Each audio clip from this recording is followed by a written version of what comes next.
Well, the ball was long gone last night as 2 homers early in the ball game drove in the first 5 runs for the Rockies. They cruised to a 12-3 victory. Fans making their way in the ballpark tonight, hoping to see some of the same as the Rockies continue their 4-game series against the Atlanta Braves.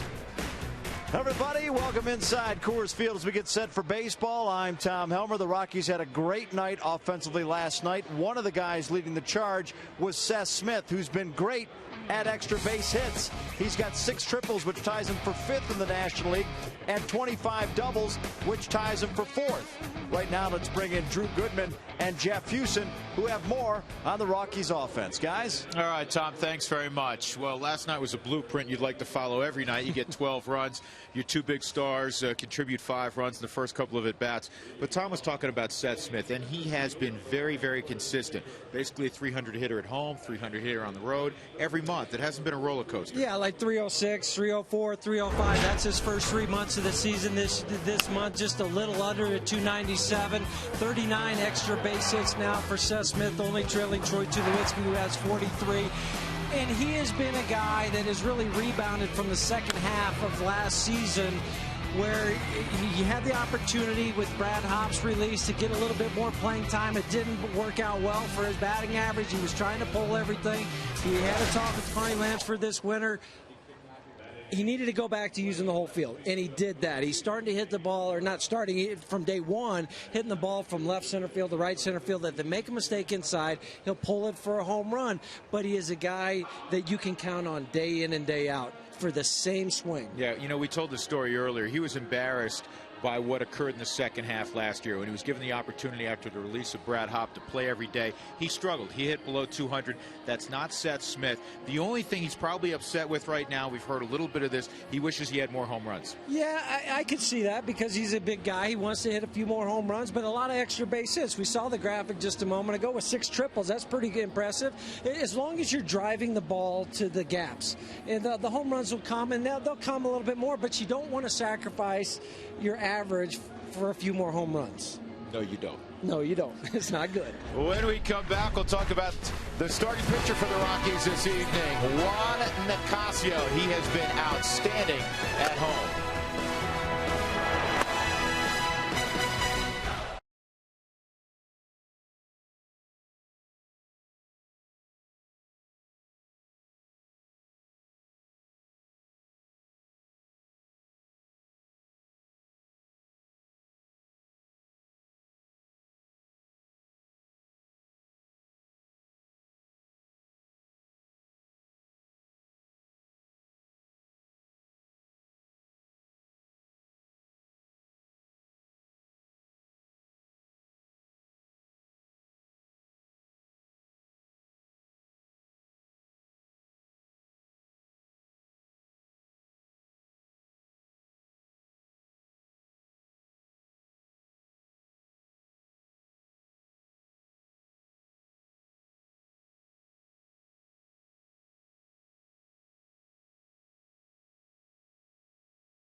Alfonso. The battery tonight for the Rockies as they look to make it 2 straight against the Atlanta Braves. The Braves had won all 5 ball games against the Rockies till last night when the Rockies prevailed 12-3. Back upstairs with Jeff Houston.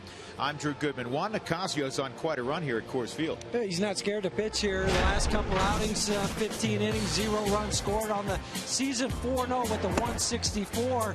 And we saw last night with Brandon Beachy when he first comes into Coors Field, struggled with his breaking pitches. Well, Nicasio doesn't worry about that a whole lot. He's got that 95, 97 mile an hour fastball.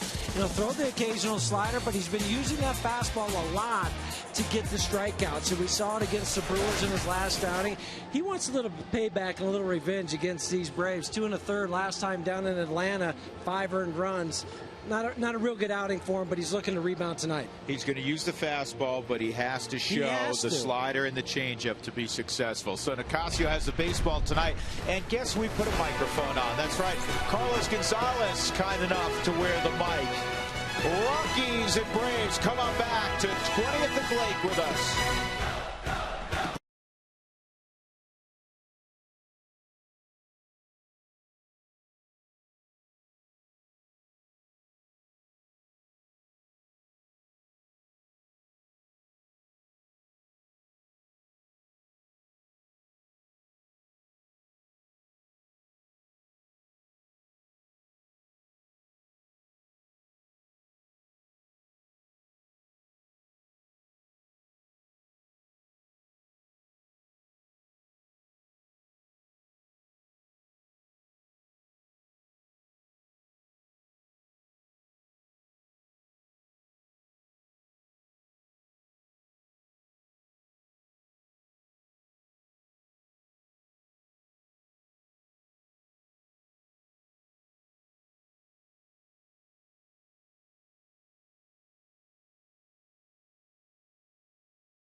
Rockies baseball on Root Sports is brought to you by Geico. 15 minutes could save you 15% or more on car insurance. By the Ford F-150, it's not just a pickup truck, it's a Ford F-150. Drive one. By Quest. Quest is becoming CenturyLink. Your link begins here. Find out more at CenturyLink.com/link. By Jack in the Box. Jack's really big chicken sandwich combo is back for only $3.99 plus tax at participating restaurants.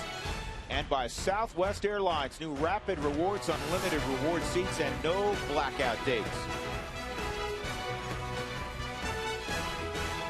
Pretty night at Coors Field. It was another warm one in the Denver metropolitan area. Jordan Schaefer steps in, and Juan Nicasio is ready to go. Schaefer shows bunt, and it was in there for a strike at 93, 0-1. Schaefer does not bunt a whole lot. That was more for show, just to see what Nicasio had. Well, he doesn't bunt a lot, but maybe he ought to, Jeff, because his on-base percentage is .298. Yeah, that's not ideal for a leadoff hitter. You somewhere in the neighborhood of maybe .370, .380 would be better. I don't know what an on-base percentage of .298, who that would be ideal for. Maybe a pitcher. Yeah, you know what? Maybe a pitcher. That's about it.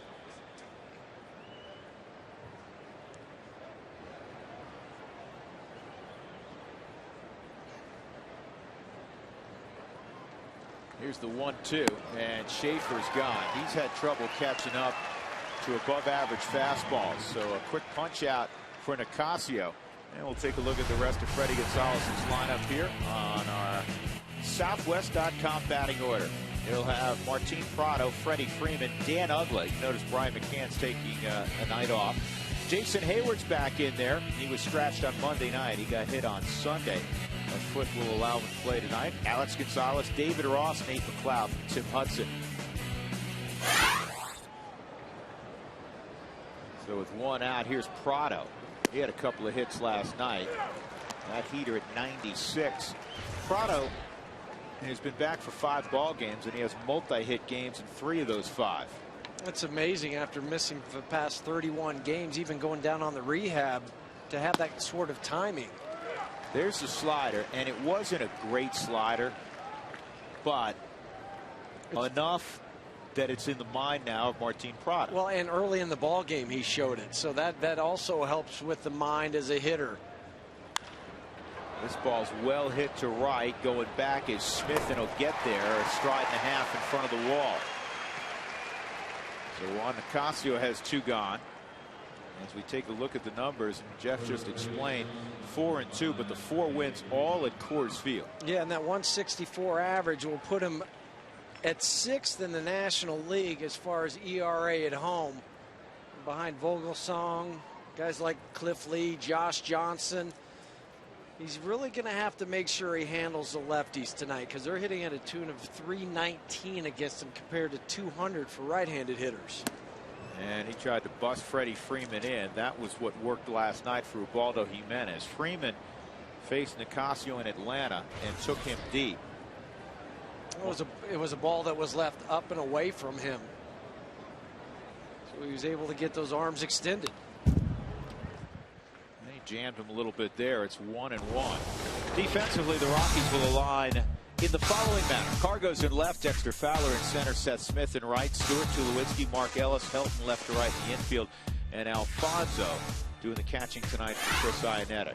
Here's the 1-1, and he was Rembrandt on that fastball all over the outside corner. And that's what Ubaldo did to Freddie Freeman to strike him out last night. Worked him inside, and then painted him away.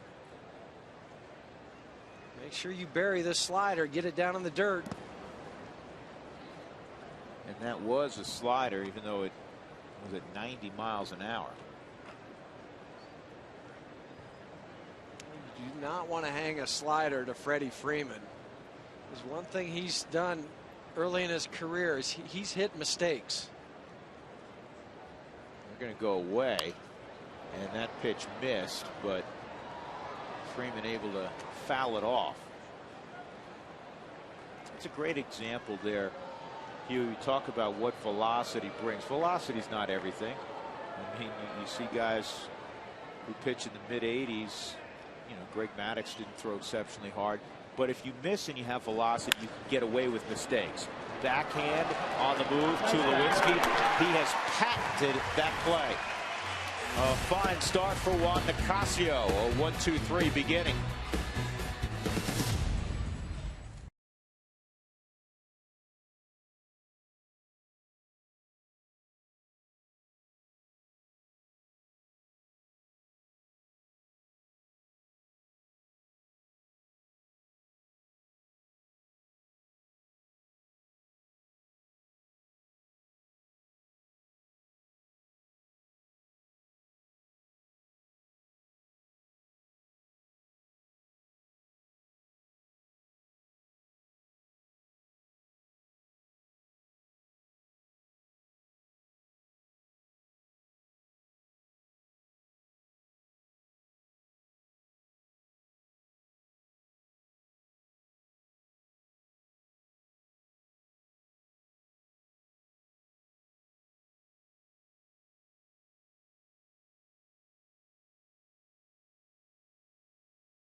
don't like when it's too hard. It's like It's slippery. Yeah, you slip. We got one.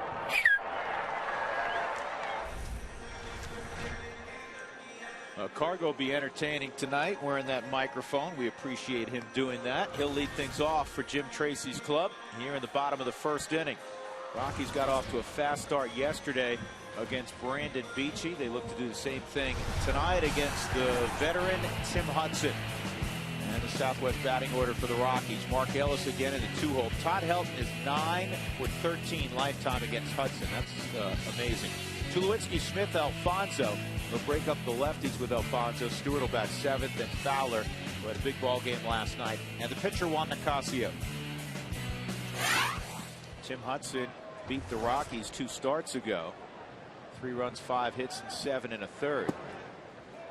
He has not enjoyed pitching at Coors Field historically.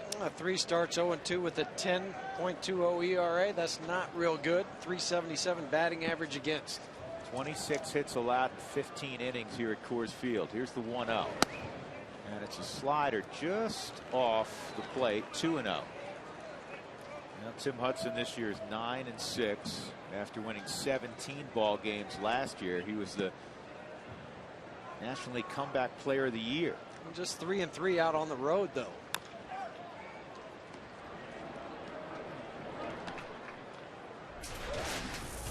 How you doing, Ross?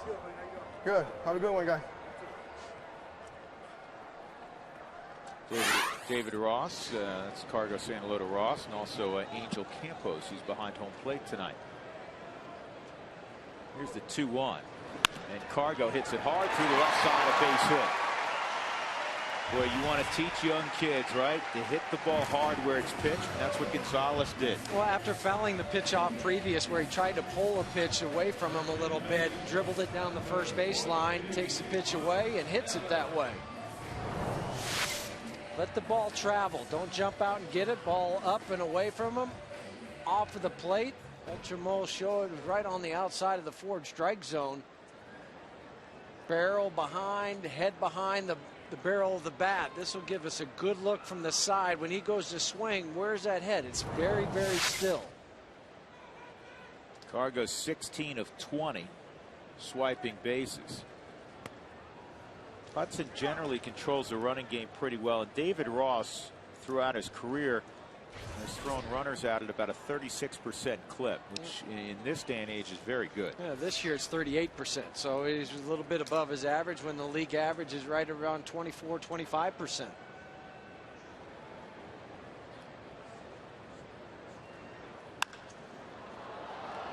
It's a high fly ball to left field near the line, and Nate McLeod handles it.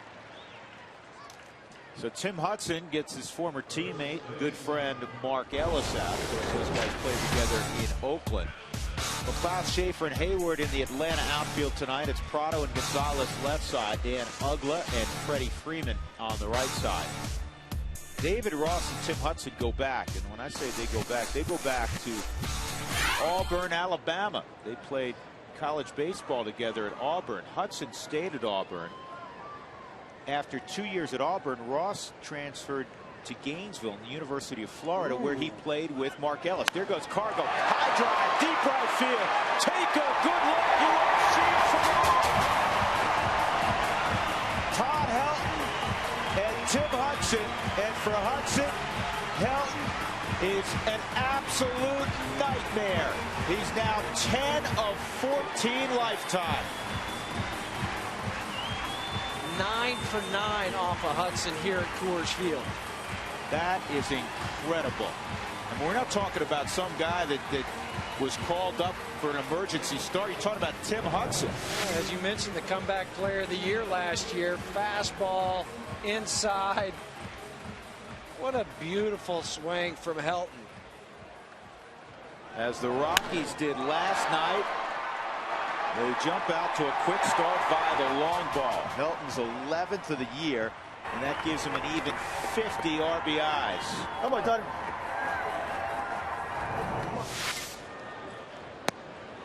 Tulowitzki takes a strike. I am still just in amazement. Every once in a while, you'll see a a player who has just great numbers against another pitcher.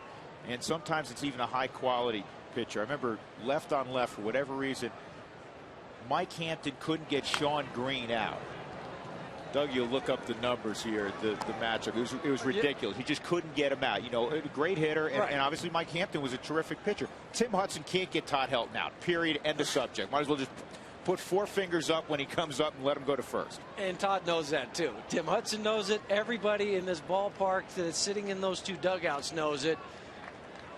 But when you get 2 special players going head-to-head, and one has the type of numbers that Todd does, this is fun to watch, because as soon as he made that swing on the ball, you knew something good was going to happen, and that ball got out in a hurry.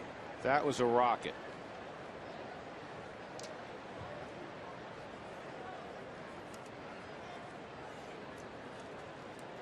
Here's the 0-2, and on the inside corner, strike 3. So Tulowitzki's gone. That's 2 outs, and that'll bring up Seth Smith, who wants tacos. A reminder, fans, when the Rockies score 7 or more in any ball game, and they certainly did that last night. Hope you made your way between 4 and 6 to Taco Bell for the Rockies Tacos Special. The Rockies on their way tonight. It's just nice to see the early lead. Last night, it made a world of difference in the ball game. Psychologically, you feel good coming out of the gate strong. All right, I mentioned, for whatever reason, it jumped in my mind because I remember watching Mike Hampton when he pitched for the Rockies face Sean Green. Sean Green went 18 for 29 against Mike Hampton with 5 home runs and 17 RBIs, a .621 average. This ball's hit hard to Dan Uggla. Good start for the Rockies. Helton with a 2-run home run. Now 10 for 14 lifetime against Tim Hudson, and he's not made an out at Coors Field against him.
Brought to you by E470. Find E470 on Facebook and Twitter for details on how to win free tolls.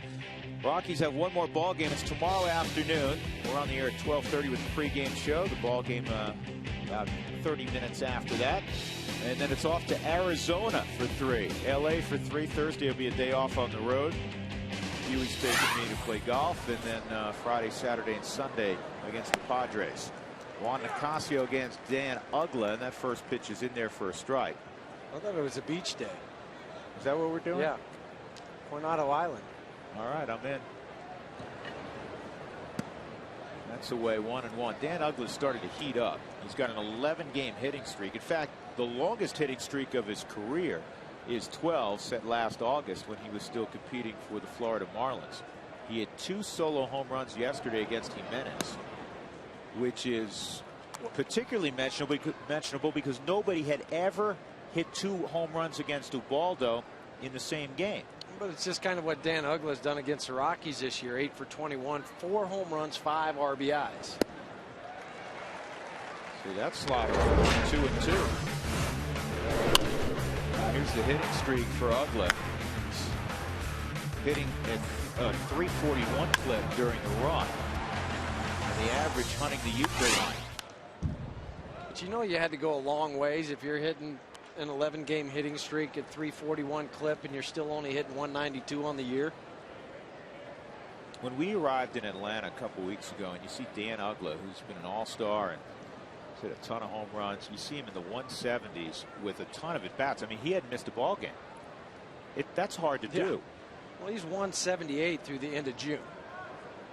At least in July he's a bit better at a 268 clip. Here's the 2-2. 3-2.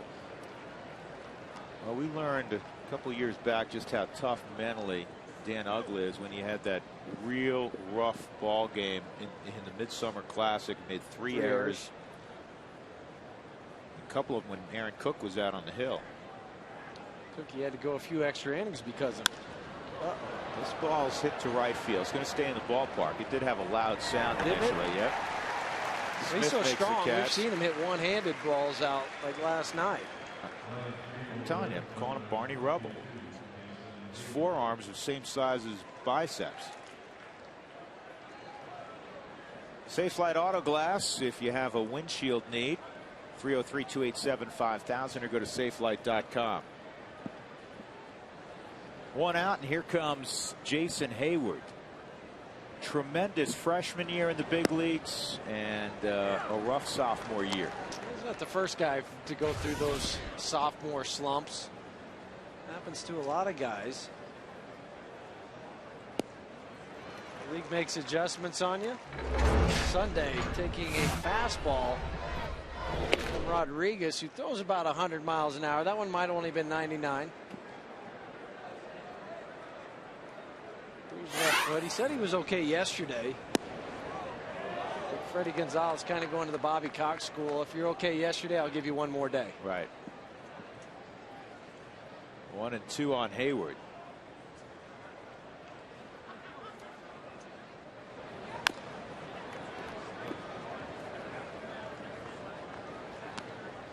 Now he's going to have a bruised ankle. It's still got to feel better than that footed after the Rodriguez heater. Said he was all right at the plate. He was more running around in the outfield. That was the concern. Here's the 1-2.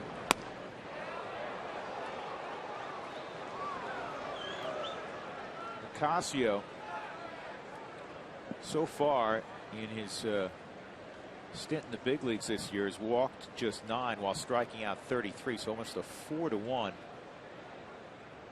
ratio, which is outstanding. This kind of goes back to what he was doing down in AA with Tulsa.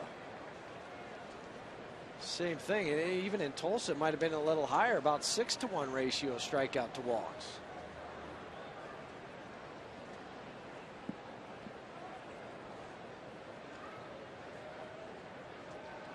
Really got to like his future. And that ball was left up a little bit. That was the slider that, again, not a lot of movement on it, kind of stayed flat, and Hayward swats it to right for a base hit. That'll bring up Alex Gonzalez against the Brewers. Juan Nicasio was sensational. 7 shutout innings. He allowed just 4 hits. Struck out 4, didn't walk a batter. And that's the whole key for him. You threw those numbers out just a moment ago with just 13 walks on the season. Yeah, he's going to give up some hits because he has a flat slider, doesn't get down in the zone sometimes, but he also has the overpowering fastball.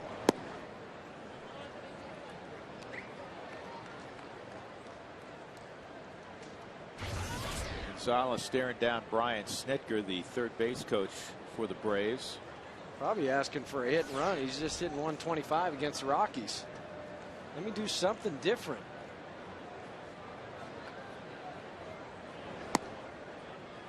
Two and out.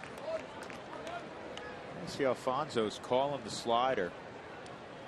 fairly frequently, trying to get Nicasio a little more with you know, get the feel for it. Get the feel for it and get Atlanta off the fastball a little bit. I'm sure he studied quickly as to what happened the last time he faced the Braves.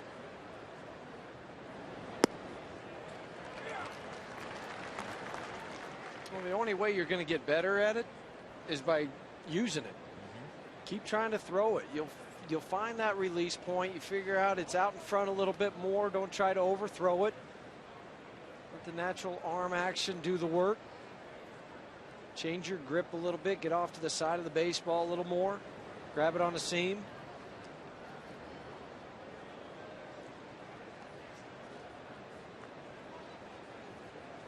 Rockies up 2-0 on a Helton 2-run home run, his 11th of the year.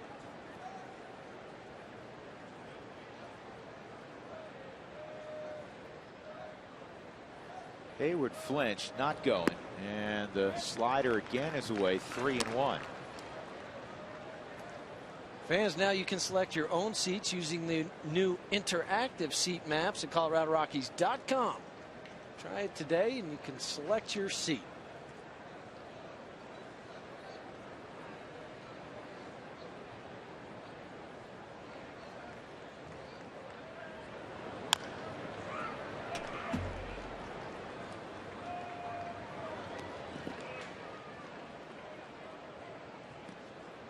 Full count on Gonzalez.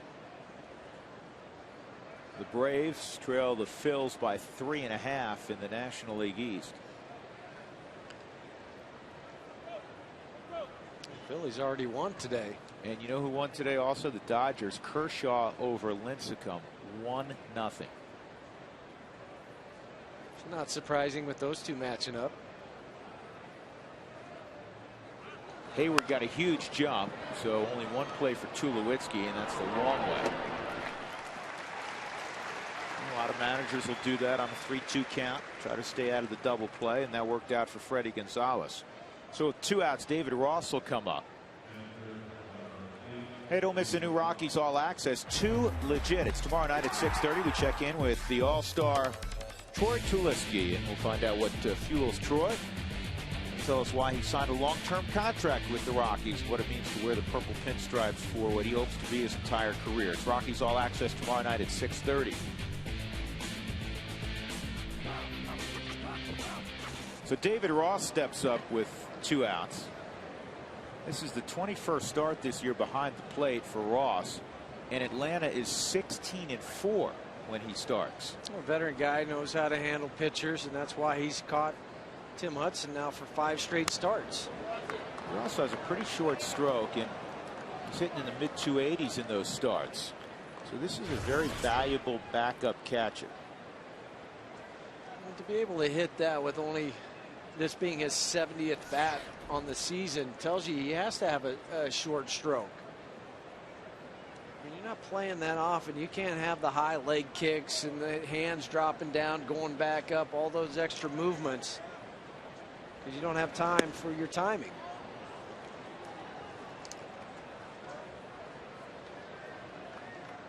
One and one on Ross.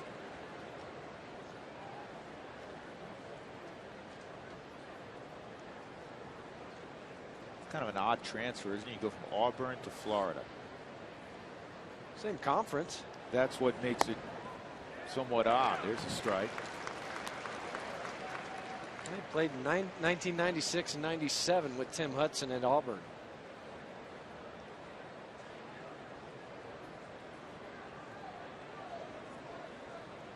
So as Jimmy Buffett would say, they both speak Southernese.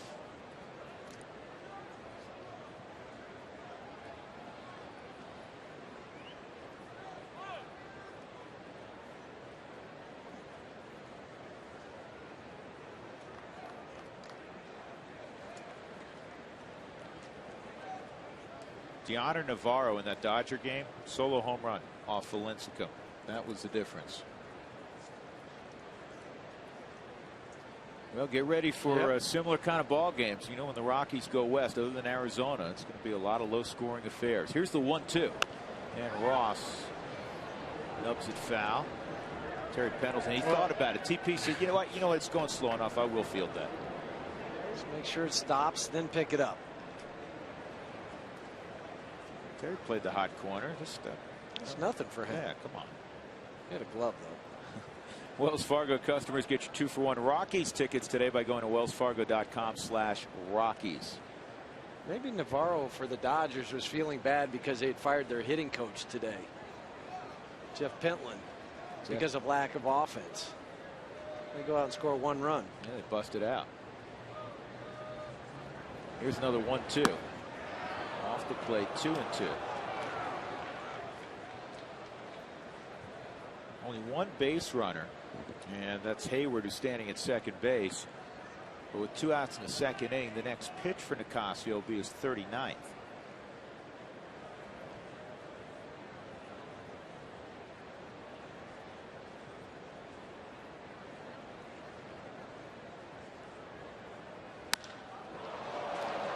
Fly ball to deep left center field, and this one is going to go off the wall. Ross into second with a double, and it's a 2-1 ball game. Fortunately, David Ross hit that to one of the deepest portions of Coors Field. It's not written on the wall, but that's about 424 feet from home plate. Watch where Alfonso wanted the ball and then had to reach back up and to his left. And that's why Ross hit it as far as he did. Well, that's 16 2/3 scoreless innings that was just broken that Nicasio had here at Coors Field in his last 3 starts. And with that double, then he will intentionally walk Nate McLeod to get to Tim Hudson. Jim Tracy did this the other day early in the game. Now, if he had a veteran pitcher out there, he would not do that. But against a guy like Hudson with a young pitcher on the mound, help him get outs. So they'll pass on McLeod with first base open, and Hudson will come up. You have to make sure, though, that you just don't lay a cookie in there for Hudson. He does have a home run on the season. He's a pretty good hitter at Auburn, hit in the mid-300s there.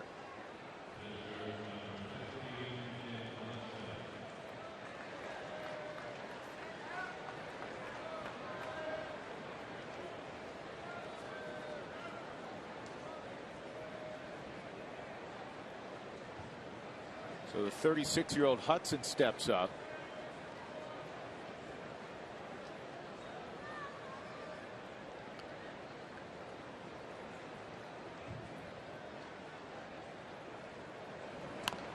And he tries to drag a bunt. Nicasio makes a good throw to help.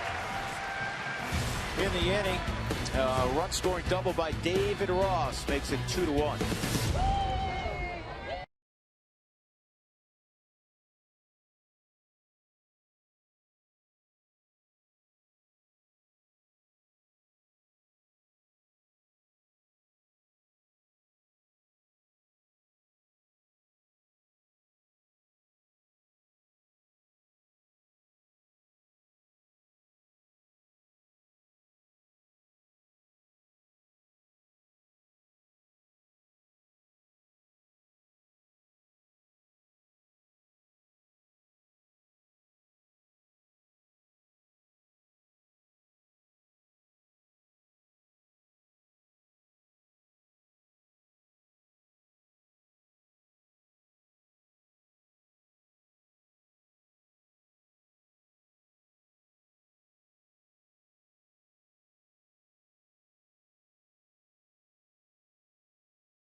Rockies get a home run from Todd Helton. Last night, Drew and Jeff were talking about overall run differential. How about home run differential? And I'm talking about home runs hit by a team and then home runs allowed by their pitching staff. And when you look at that differential and take a look at this graphic, you'll see the Yankees are the top in all of baseball. But the Braves are #2 and #1 in the National League. The Braves come in plus 43. So, yeah, they've hit 43 more home runs than they've allowed. The Rockies, even with Helton's home run tonight, they're -3. They're on the minus of that side. And that's kind of a telltale stat. I know, Drew, last night you guys were just talking about playing run differential, but imagine that, 43 more home runs hit than allowed. And a lot of those home runs, Mark, for Atlanta have come over the last couple of months, where they've been among the top 2 teams in the National League at hitting home runs, and they're near the very bottom of the league in terms of relinquishing home runs the last couple of months. So Freddie Gonzalez has an interesting offense. I mean, he doesn't have a bunch of 300 hitters up and down the lineup, but if you make a mistake, they can put a number up on you quickly. And obviously with their pitching staff, they don't typically need a lot of runs. No, but that's kind of way they have to do it because they don't have great team speed, only 33 stolen bases. So you're going to have to play one way or the other. Their way to play is try to hit the long ball. Eliezer Alfonso's behind 0-2 to Tim Hudson. Alfonso, Stewart, and Fowler here in the second.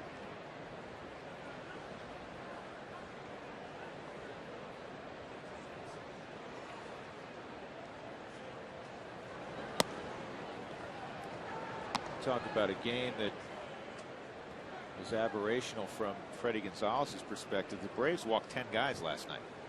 They hadn't done that more than 2 seasons in a 9-inning game. Yeah, that was a season high total for the Rockies. This is a fair ball. And a good throw by Prado.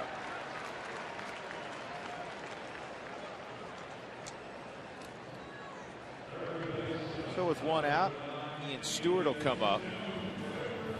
Stewart in the ball game yesterday was 0 for 3 and a pair of walks.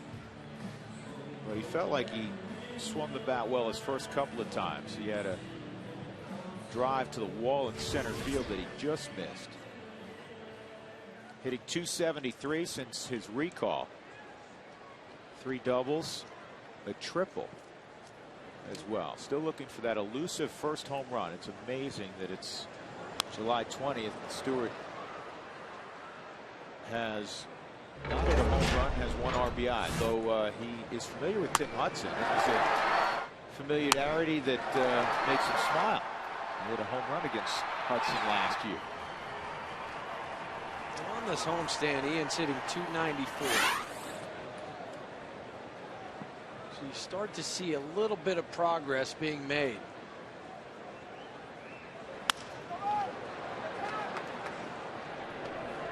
Ugla will throw him out. 2 outs. That'll bring up Dexter Fowler. Time for our Geico quote of the day. All right, listen carefully. The manager Alvin Dark in 1968. They'll put a man on the moon before Gaylord Perry hits a home run. And on July 20th, 1969, Perry hit his first major league home run about 20 minutes after learning Neil Armstrong walked on the moon. He was just waiting. Yeah. He didn't want to make Alvin Dark look bad. You don't want to make the manager look bad. Not a wise thing to do.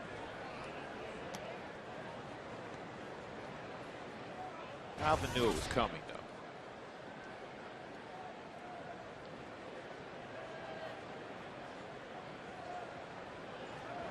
What, the home run or the man walking on the moon? The man walking on the moon. Okay.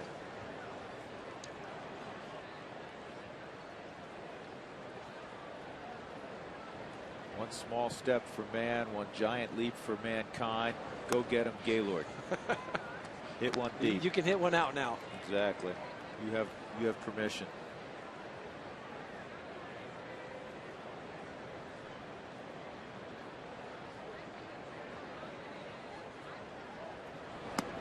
That's off the plate. Dexter's going with a little mini leg kick from the left side now. Not quite as high as what Todd Helton would do with the right leg. He wants his front right leg come up just a little bit to give a little timing. That's laced into right field, and let's see if Dexter tries for two. He will. Hayward's throw, not going to get him.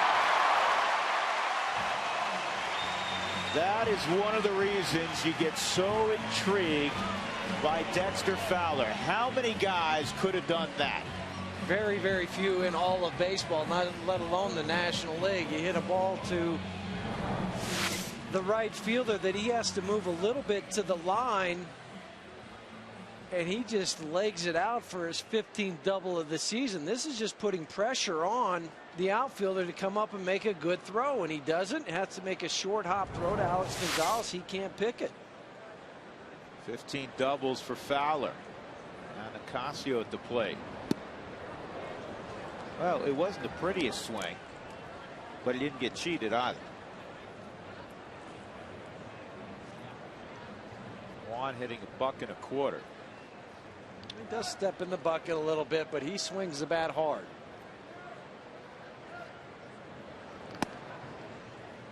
And that's called a strike also. I was kind of hoping Hudson would just pass on Ocasio with first base open and go right to Gonzalez. That didn't happen though. I'm a little shocked. Me too. Maybe he thought he could get him out.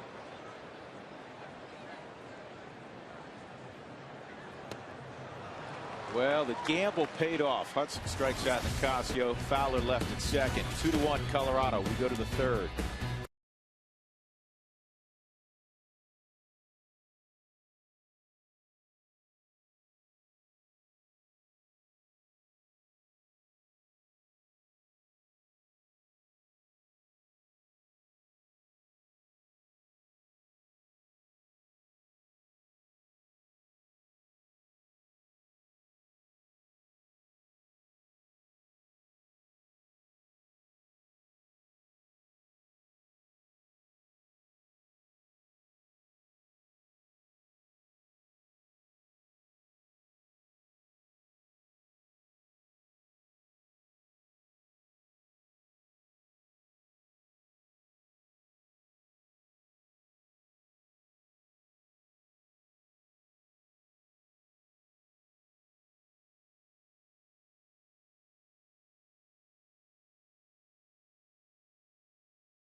Runs. Curly. That was a good jump, huh? Come on, come on. Asking Glenn Allen Hill if he got a good jump on what would have been a stolen base attempt, but there was a foul ball. That's okay. Yep. Just reaffirming what he had felt in his body when he took off. Top of the order for the Atlanta Braves in the third inning. Jordan Schaefer, Martin Prado, and Freddie Freeman to face Juan Nicasio. Schaefer struck out on 4 pitches in his first AB.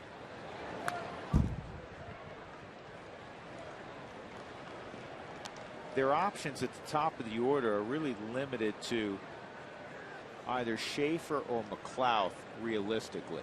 I think Schaefer, because of the ability to steal a base. 13 out of 17 in stolen bases. I think that's the key.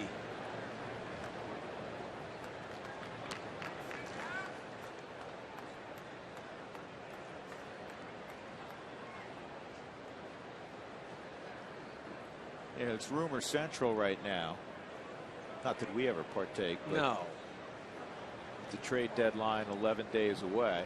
Carlos Beltran? Yeah, one of the rumors floating around, and this is kicked over in a short right field. This is going to, whoa, for a second I thought Schaefer could get to second, especially the way he runs, and he shut it down, fortunately.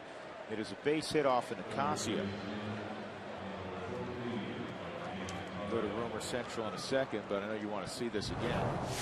Well, if Nicasio does not kick this, that's a base hit up the middle. Mark Ellis had a fine jump at second base, but it was hit too hard. I thought Jordan Schaefer would have had a chance if he would have kept going to get it and make it to second base. As far as Todd had to run for this and get it, but the reason why he shut it down is he slipped coming around first base just a little bit. I don't think there might not even be a throw. No, but he, about a second or third step coming around the bag, his foot slipped out from underneath him just a little bit. Prado hit a deep fly ball to right his first time up. Schaefer 13 of 17 swiping bags. Rockies up 2-1. The rumor, and you mentioned it, Carlos Beltran, and he's rumored to go various places. Who knows if the Mets will move him. It would be very, very interesting if the Mets moved him to Atlanta. There's a need from Atlanta's perspective. But I mean, the Mets and the Braves have a pretty strong rivalry.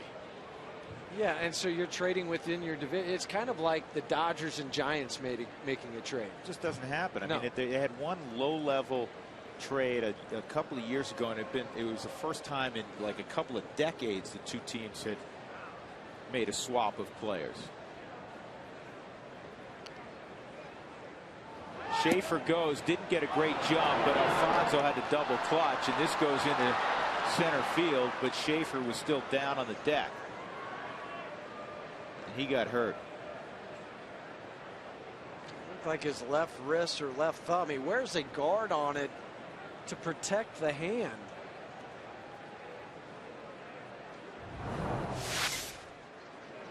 And if Alfonso comes up and does not double clutch, Schaefer is out.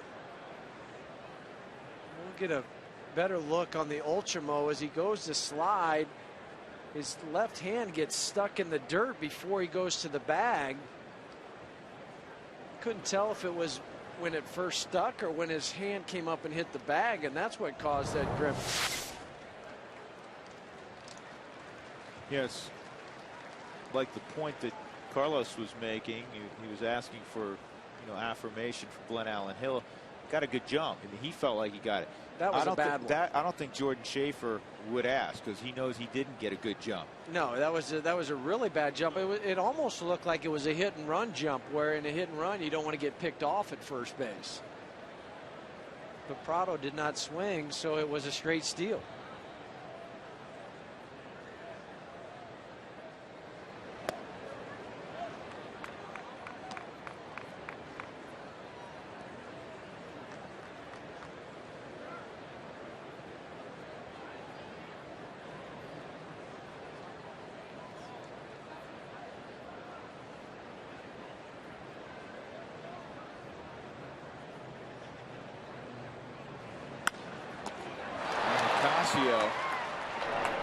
Makes the play and also made the right move and not trying to fire to second because Schaefer was scrambling back. One out. That'll bring up Freeman. Well, pitchers have to field their position, and another ball that was going to be hit right back up the middle. And Nicasio sticks that big mid of his out, flags it down, and looks Schaefer back at second base. And as you mentioned, Wisely did not throw there, but got the out over at first.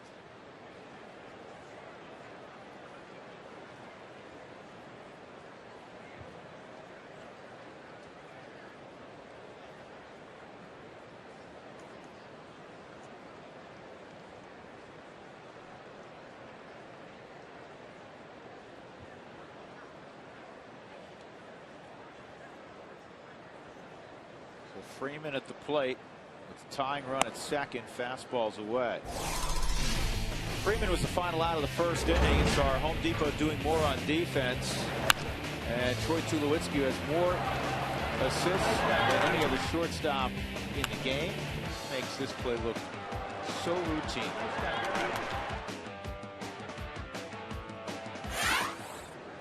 You remember when you hit the ball there and you were a left-handed hitter, you felt like I pretty good chance to get ahead. Right. Helton's going to get some help from Nicasio. Nicasio, textbook, tags the bag and then gets that head wheeled around with a runner in front. 2 gone. And don't fall asleep on that play. Especially with the speed of Schaefer coming around third. If you drag your head and put it down for a second, he might bolt.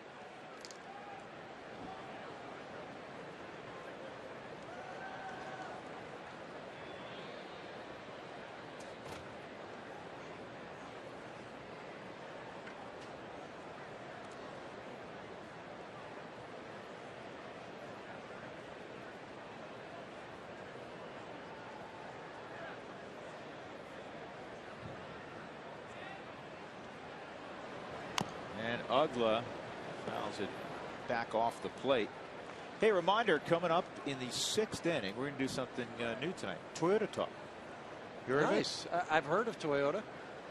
Well, our friends have given us the rights to Toyota Talk, Okay. Jeff. So listen up. Here's what we're going to do tonight. We're going to have you text your thoughts, text Toyota, and then your thoughts on who you think is the all-time best Atlanta Braves pitcher. Lot to choose from. Ground ball picked up by Stewart. Nice job, and a fire a strike to get Ugla. And a nice bit of pitching there by Nicasio after the leadoff hit by Schaefer and the ensuing stolen base. 2-1 Rockies.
Presented by Suzuki Auto's all-wheel drive lineup. Suzuki, the power of engineering. Sky Sox won a doubleheader yesterday. Clayton Mortensen pitched pretty well in the first game, and EY had a couple hits, including a home run, and drove in 3 in the nightcap. Cargo, with a broken bat, bouncer to short. Gonzalez will throw him out.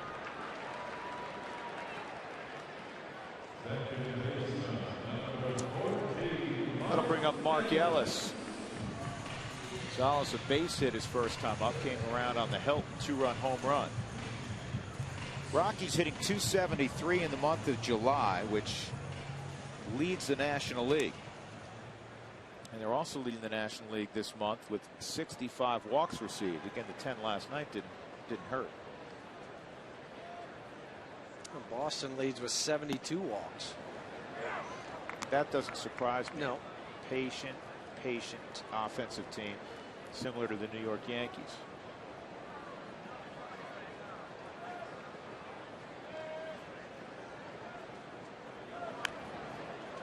That's going to go foul. Not a bad idea with King Kong sitting on deck. We haven't seen Ellis break that part of his game out yet. your windshield's damaged, call Safelite Auto Glass 303-287-5000, online at safelite.com.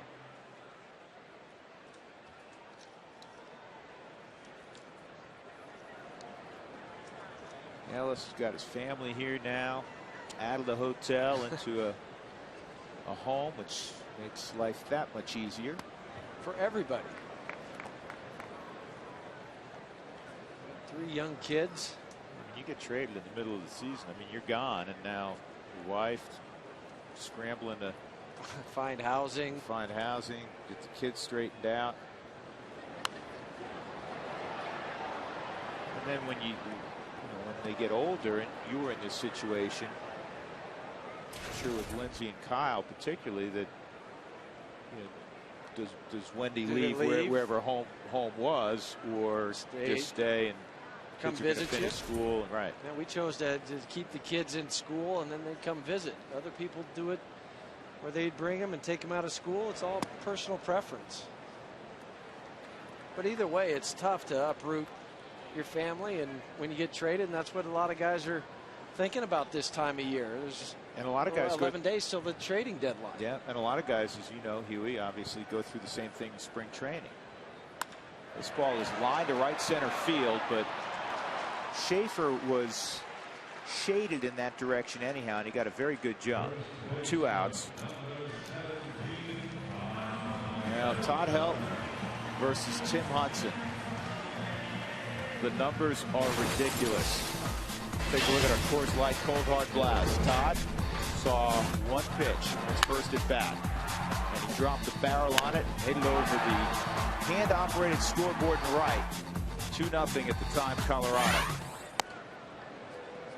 That's the kind of pitch I thought we would see on the first delivery from Hudson, something way off the plate. Todd is now 10 for 14 lifetime against Hudson. Maybe Hudson will break out a knuckleball, something new, because the other ones weren't working. No, Todd got a pretty good pitch to hit right there too. And Hudson pumping his arms in the air as he went out. I made that up. 2-1.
Check out the Root Sports website. It's RockyMountain.rootsports.com. It's your home for the latest Rockies information, videos as well. Plus, sign up for our e-blast to keep you connected to your favorite team all season long.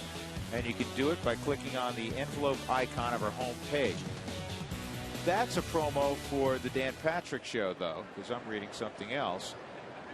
We want you to check out the website. We also want you to check out the Dan Patrick Show. So what we do is we try to kill 2 birds with 1 stone, so to speak. Juan Nicasio set to go here in the top of the 4th. The Rockies leading 2-1. Jason Hayward, Alex Gonzalez, David Ross, 5, 6, and 7 in the Braves lineup. Inside.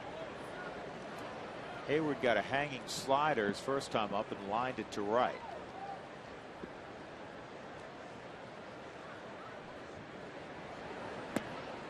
And he's behind 3-0. Called out in the paper a little earlier this year by Chipper Jones. Not playing through some injuries.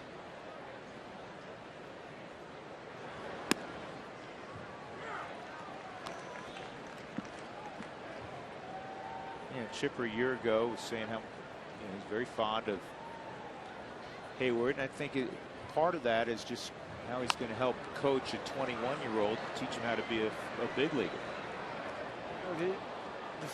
The only time I think that you feel 100% is the first day of spring training. After that, it's all downhill. So you got to learn to play with aches and pains. When you're at 75%, you get out of bed, this hurts, that hurts, but find a way to play. And the 3-2 is popped up in foul ground. Stewart may have a play. He comes under control right by the fence. Nicely done by Stu.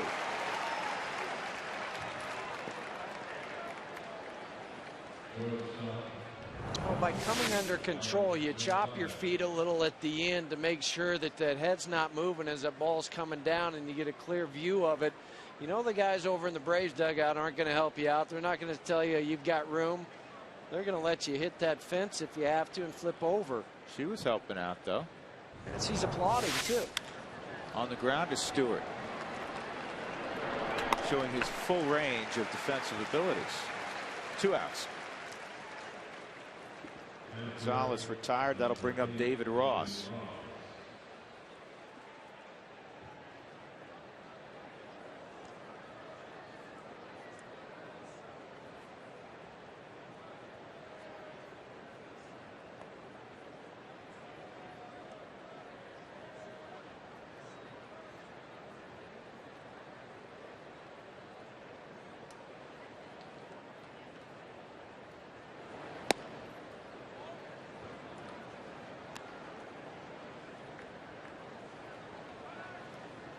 One 1-0 on Ross. He had a monster double to drive in Jason Hayward in the 2nd inning.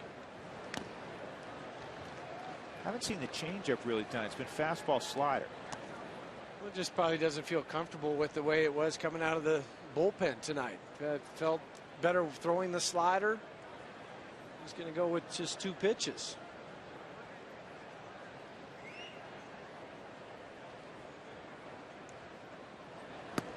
Boom, away with that fastball. David Ross behind 1-2. Straight 4-seam fastball.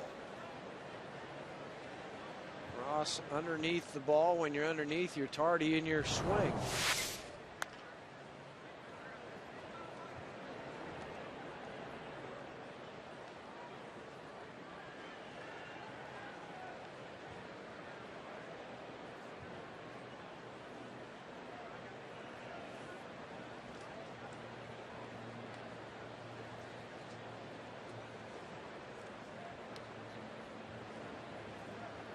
Here's another 1-2 pitch. Fastball just off the plate.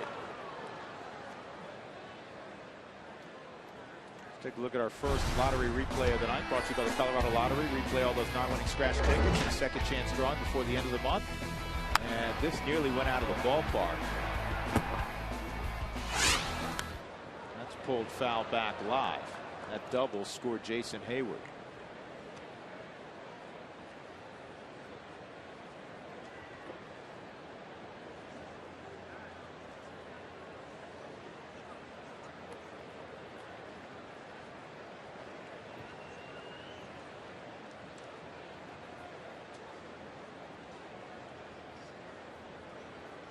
Eliezer Alfonso catching Juan Nicasio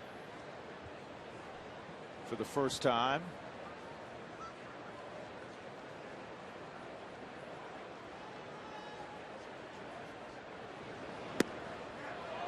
Dismissed. Rockies have used 4 different catchers now this year. Iannetta, Jose Morales, Matt Pagnazzi, and now Alfonso. That pitch off the plate slightly, as you see on the forward strike zone. But where Alfonso caught it in the middle of his body made it look like a strike, but he had set so far off the corner that it wasn't. Good slider. Best of the ball game for Nicasio. That had some depth to it. And late bite.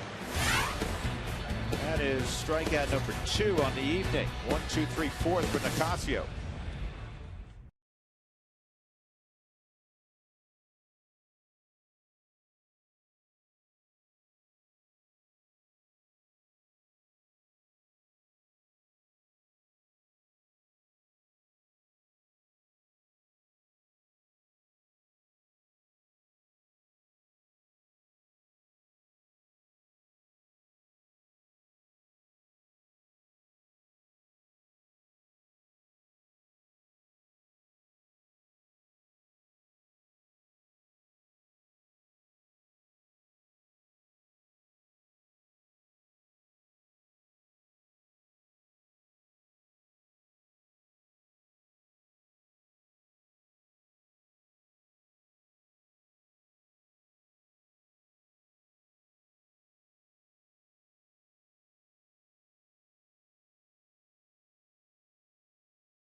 We are in Coors Field. What's your name?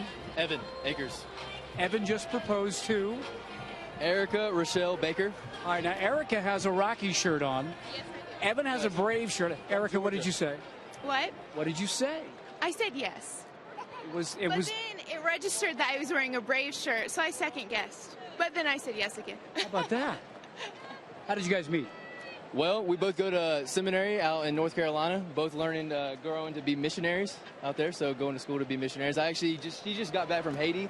I lived in Costa Rica for a year on the mission field and stuff. So what are you guys doing here at Coors Field and proposing to her here? Because she is a Colorado Rockies fan. This is what she loves.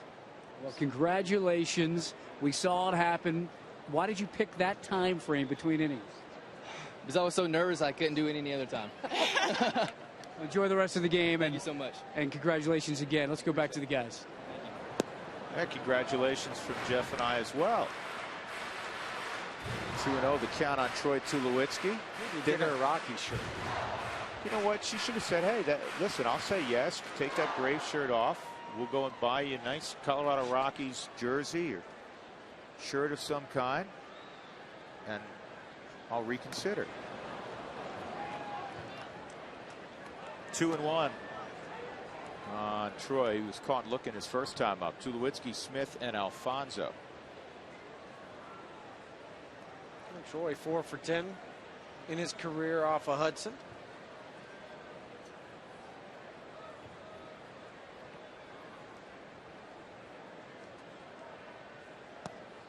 And the breaking ball's in there. Dougie behind us, who's a part-time jeweler evidently, has suggested a purple amethyst instead of a diamond. Oh. Why not? I like your thought, though.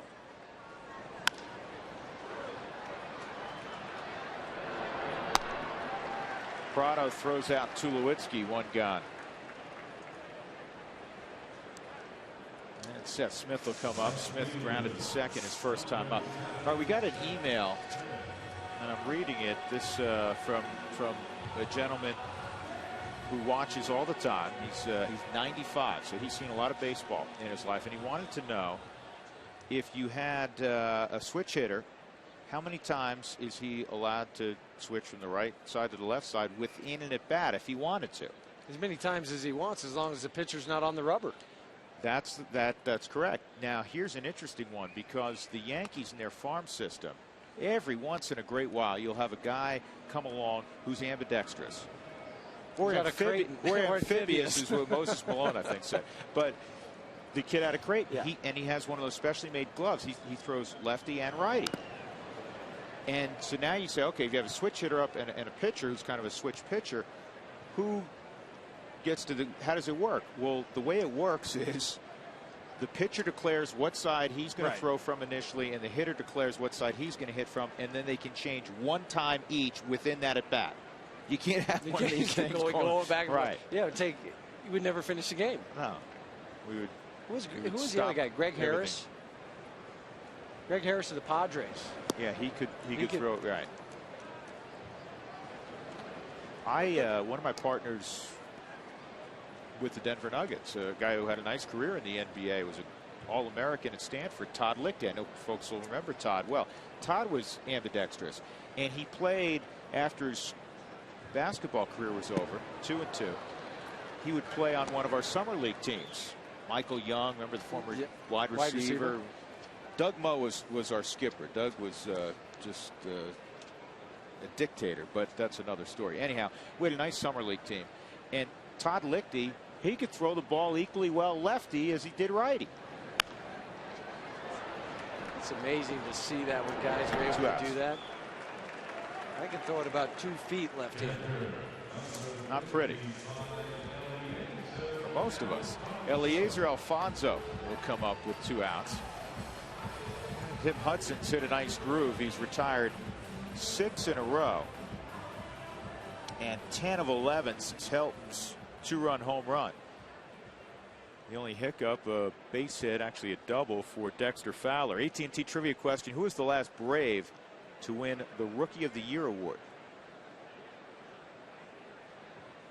Now this is the official Rookie of the Year. There's some publications that come out with a Rookie of the Year. Jason Hayward last year won a couple of other quote-unquote Rookie of the Year honors. But the official National League Rookie of the Year. And Hayward will give that away. Did not win the official National League Rookie of the Year last year. 0-2 on Alfonso.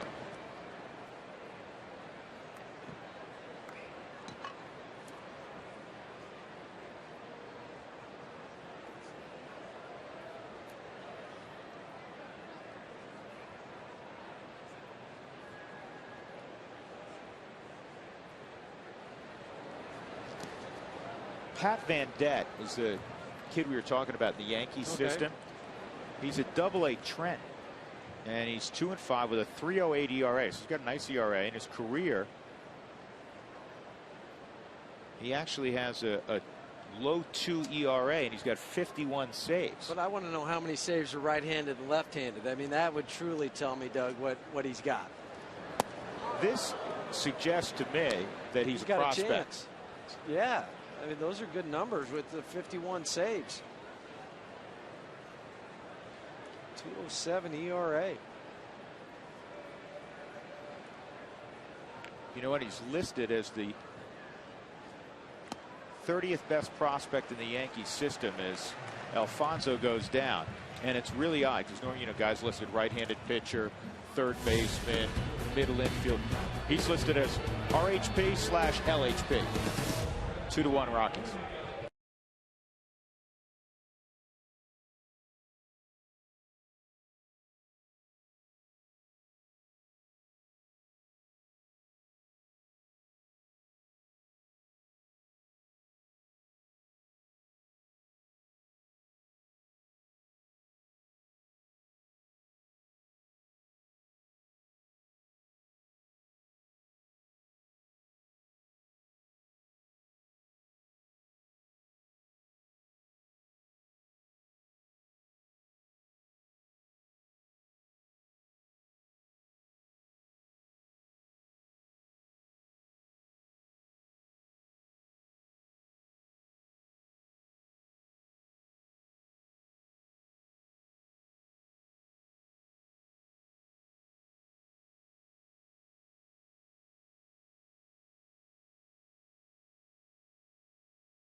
The 5th inning. We check in as we do periodically on Wednesdays with Jim Tracy in the dugout, kind enough to join us. Trace, The kid pitched himself out of a little jam a couple of innings ago. He's got a lot of bulldog in him, doesn't he? He certainly does, Drew. He's a terrific competitor, and just like we saw in his previous start, and hopefully it'll stand up as we go along tonight, but he's done a terrific job of throwing just enough quality breaking ball for strikes to keep them from just eliminating everything else and sitting on one pitch. That's when he gets himself into trouble, and or if he's not throwing the fastball for strikes early in the count. When you eliminate the guesswork, it makes it tough on him. Trace, very quickly, have you ever seen a guy have the kind of success Helton has had against a top-notch pitcher like Hudson? It's just one of those things, Drew. Actually, I think you could take those matchups and look a step further and add Giambi into that mix. Unfortunately, there's no other place to play him, but you'd like to have both of them in there against the guy. Try to sneak them in there, Trace. You can do that. You're creative. We'll work on that. Good luck the rest of the way. Nate McLeod leading things off, and Juan Nicasio's first pitch is inside, ball one.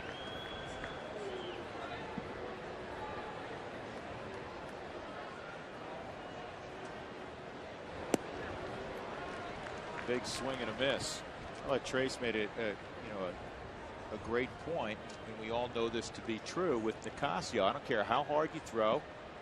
96, 97 at your level gets turned around if that's all you have. But he threw his best slider of the night, though, to Ross to strike him out, and that hopefully will give him the confidence to go ahead and use it some more, as long as it's down in the zone and has a little bite to it.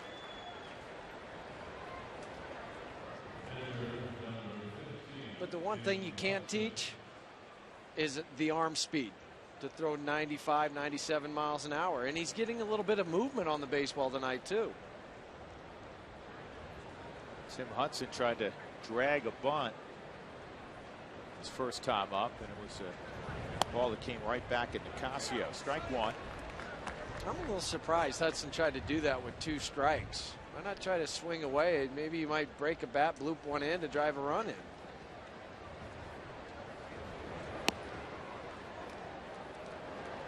The slider. It's 1-1. 74 pitches in for Nicasio here with 1 out in the 5th inning. And a line drive to right for a base hit. I told you earlier, Hudson could swing it a little bit.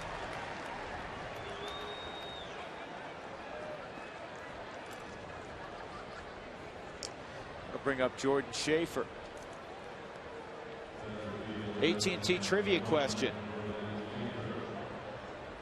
Who was the last Brave to win the Rookie of the Year award, the official National League Rookie of the Year award? Going for the Dodgers now. Yeah, Rafael Furcal. It's amazing to think Furcal's been around for 11 years. Here's Hudson and Helton. Tim's saying, hey, listen, can you hit righty next time against me?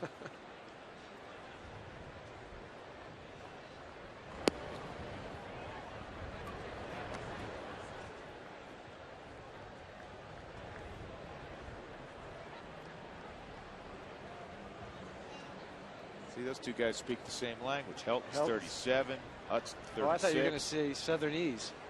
Yeah, they do both speak Southernese. On the corner.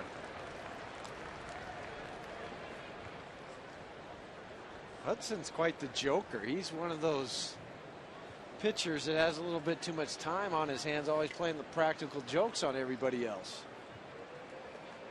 Mark Ellis paid him a high compliment.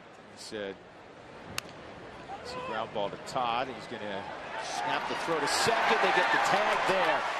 Well done. That's the second time in the last 24 hours Helton's pulled off the 3-6 double play with the tag at second. He is so accurate throwing the baseball.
XL Energy high efficiency inning. How about the fourth inning for Juan Nicasio? He gets a foul pop-up from Jason Hayward. He gets a two-hopper off the bat of Alex Gonzalez to Ian Stewart. And punch-out. That's a high-efficiency inning, and it's brought to you by XL Energy. Learn about energy efficiency and how to save energy and money in your home by visiting responsiblebynature.com. Well, after giving up a two-run home run to Todd Helton, Tim Hudson settled in. The Rockies got a two-out double from Fowler, a leg double in the second. Nothing since, and Stewart's bunt attempt is missed. It's 0-1. Stewart, Fowler, and Nicasio here in the bottom of the fifth inning.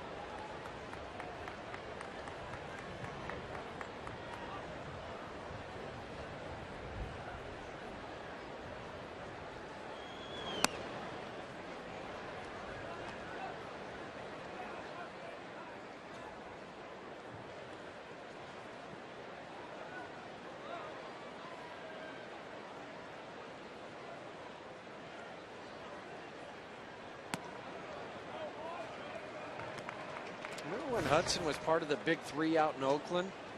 Zito, Mulder, and Tim Hudson. Zito, obviously, we all know, is with San Francisco and hasn't had nearly the same success he had in Oakland. Mark Mulder's in television now. This is a broken bat, fly ball to shallow center field, and Schaefer outruns it. Well, Mulder played in that Tahoe golf tournament.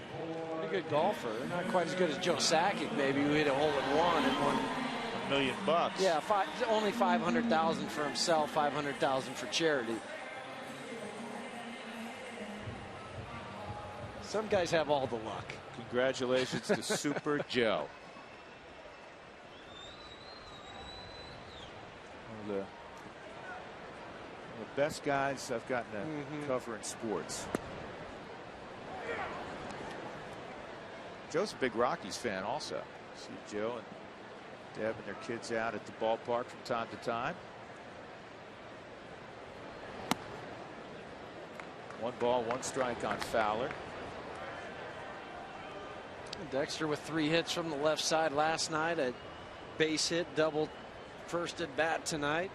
One of the good things came out of that ball game last night for the Rockies offensively.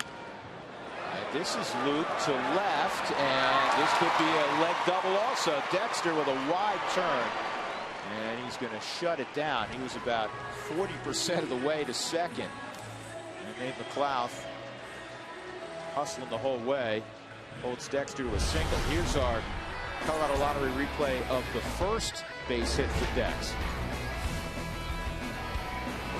For most people, just a routine single, and Hayward gets after the baseball. It's not like he loafed after it. He comes running hard.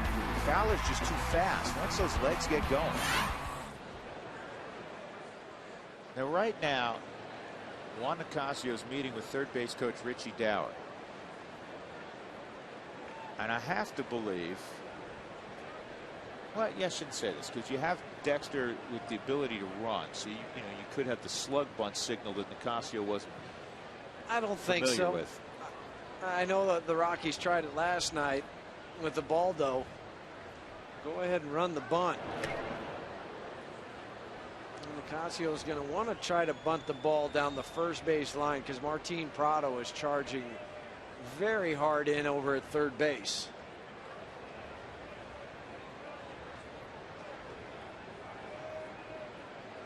Dan Douglas cheating over towards first.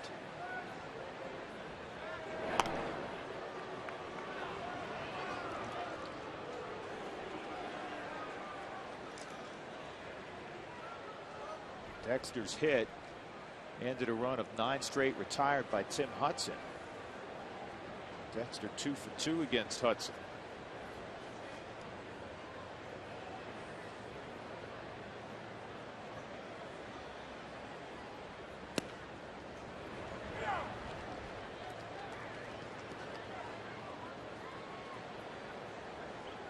Nicasio thought that ball was away. A lot of times that pitch away is his best one to bunt, isn't it? That's just what I was going to say, because it's where do you want to go with it? You want to go towards first base, so you just catch it right off the end of the bat on that cup part of the barrel, and it just deadens it.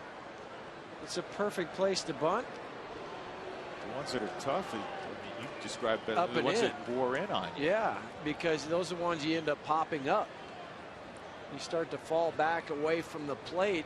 When you do that, the barrel drops and the ball goes up.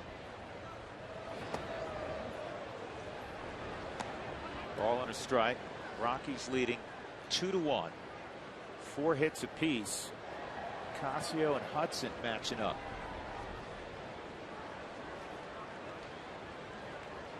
You wonder if the sun would be a factor if Hudson tried to throw over to first to Freeman.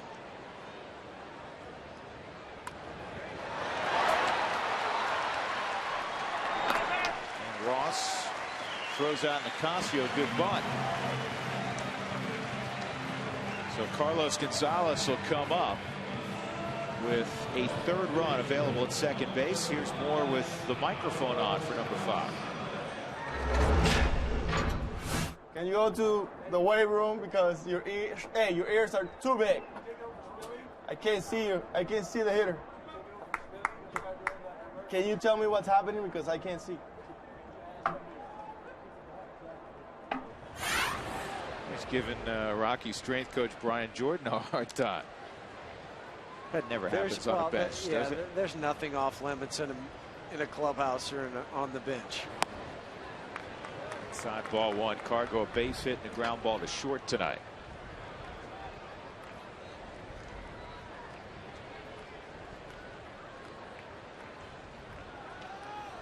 Outfield playing straight up against Gonzalez, who homered last night for the 14th time this year.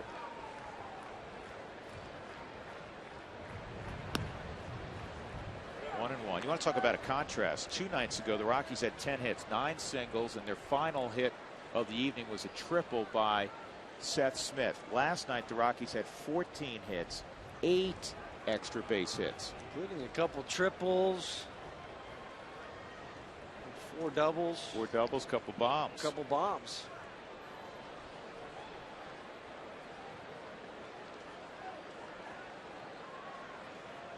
Here's the 1-1. Called a strike. Right at the bottom of the zone on the outside corner. Not a whole lot you can do with that if you're Carlos. I know he got a base hit earlier in the ball game, but that was a ball that was away but up. That one you're just going to pound into the ground to the third baseman.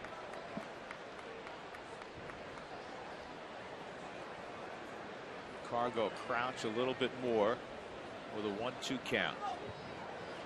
Try to bounce one. And this is cold foul. Yep, he was out on his front side, but he covered it. That bat stays in the zone a while. That's why you're a National League hitting champ.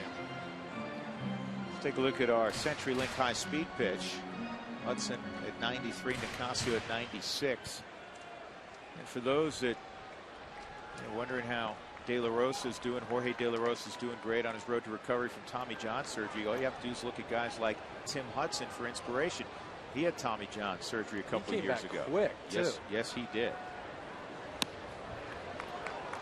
Quick and effective. Last year, 17-9, a 2.83 ERA. Again, the National League Comeback Player of the Year. Got plenty of votes for Cy Young Award, for the Cy Young Award as well.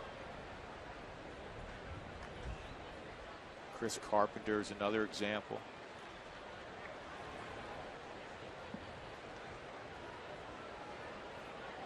Fowler at second. You know he's going to score on any kind of hit. 2 outs. Rockies up 2-1 in the 5th. And Hudson strikes out Gonzalez. We'll go to inning number 6. 2-1 Rockies.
Number 6, Drew Goodman, Jeff Houston upstairs, and Mark Stout is out and about in the ballpark, and he's got tonight's Fast Cash Sideline Report. It's brought to you by Fast Cash Gold Centers, where you'll always get 40% more for your gold. Mark? All right, Drew, Jeff, it seems like every week we can give you an update on Todd Helton and a record that he's breaking. Well, here's this week's. He moved past Chris Chambliss for games played at first base all time. He's 22nd all time. Now look at the list. The players ahead of him, when you're talking about a guy in one franchise, Jeff Bagwell is there. But remember, he was traded by the Red Sox to Houston. The only other player that spent their entire career with one franchise is Lou Gehrig. And I always bring that up to Jim Tracy because he always just kind of rolls his eyes and says, you know, this guy is one of the best in the history of the game. If he plays about 50 or so more, he's about to move up to 17th. He'll move past Keith Hernandez, and then Willie McCovey will be next on the list. We can do this every week, as you know, Drew. Well, he keeps passing Hall of Famers in so many different categories. But looking at that list, a lot of guys between about 6 on that list and where Todd is are bunched together within about 200 games. And basically, this is a ground ball to Helton. Tougher play than you might think. It had Thompson on the hop, and Nicasio didn't catch the baseball. So Prado's going to reach. That'll be an error on Nicasio, I'm sure. The point very quickly is at the end of next year, barring an injury, Todd Helton's going to be in the top 7 or 8 on that all-time list. Well, this is just a straight drop by Nicasio. Todd Helton feeds it perfectly, but instead of catching the ball first and then finding the bag, his head's starting to go down looking for the bag before he sees the ball go all the way into his glove.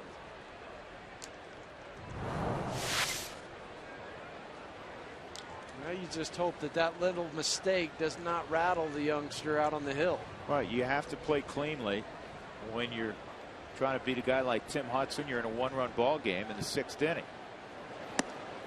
Should be 1 out, nobody on, and the 3-hole hitter Freddie Freeman up instead.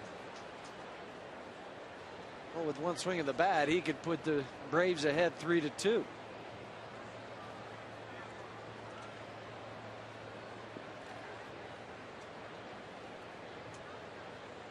That's why the point you make is well taken, in that Nicasio's got to push the lead, forget about it, and not allow what occurred to affect his execution to Freddie Freeman.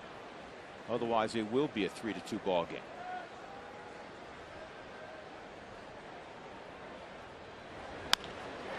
This is to right, and Prado's easily going to go to third. Freeman's going to try to go to second. Smith's throw is not going to be in time. And now it's second and third, nobody out.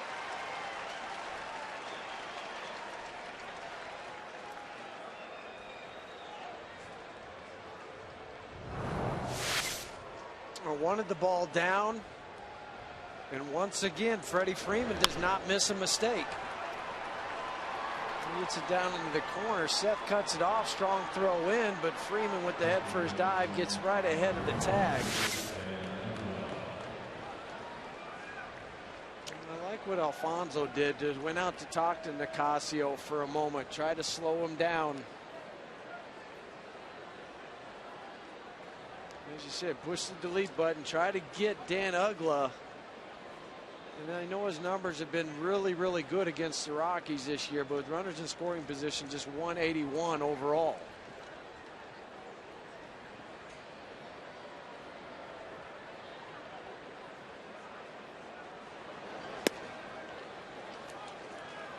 Pitch misses, ball 1. Uggla tied for second with Danny Espinosa among second basemen in the National League with 17 home runs. Ricky Weeks has 19. All of a sudden, that's a spot that's become a power spot in the lineup. Kelly Johnson has 16 for Arizona. And a slowly hit ground ball. They're going to come home with it, and out at the plate is Martin Prado. Good decision by Stewart. And that takes some guts. When you're in the 6th inning, you're up by 1 run.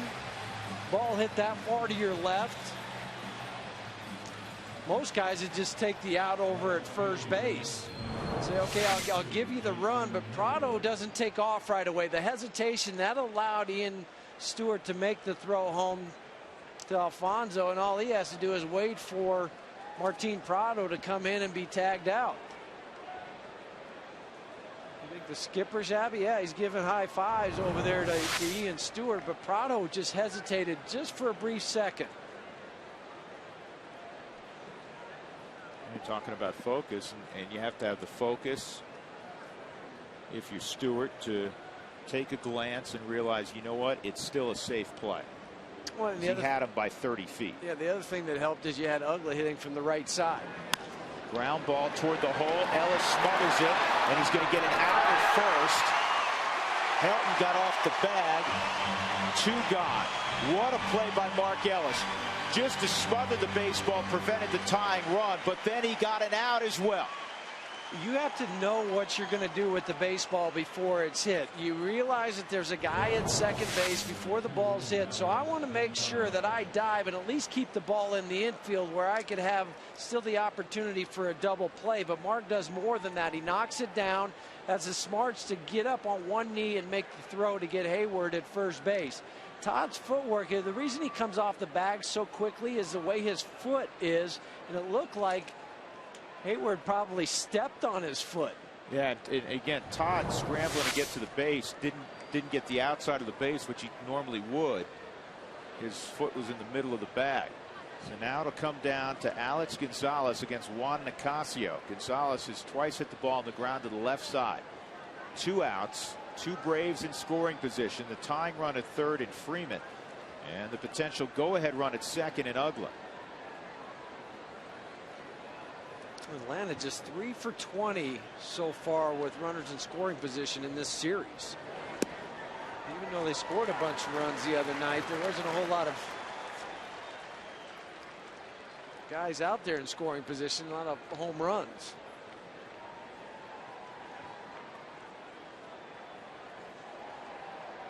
Oh, 0-1 on Gonzalez, who's hit just 166 since the end of May.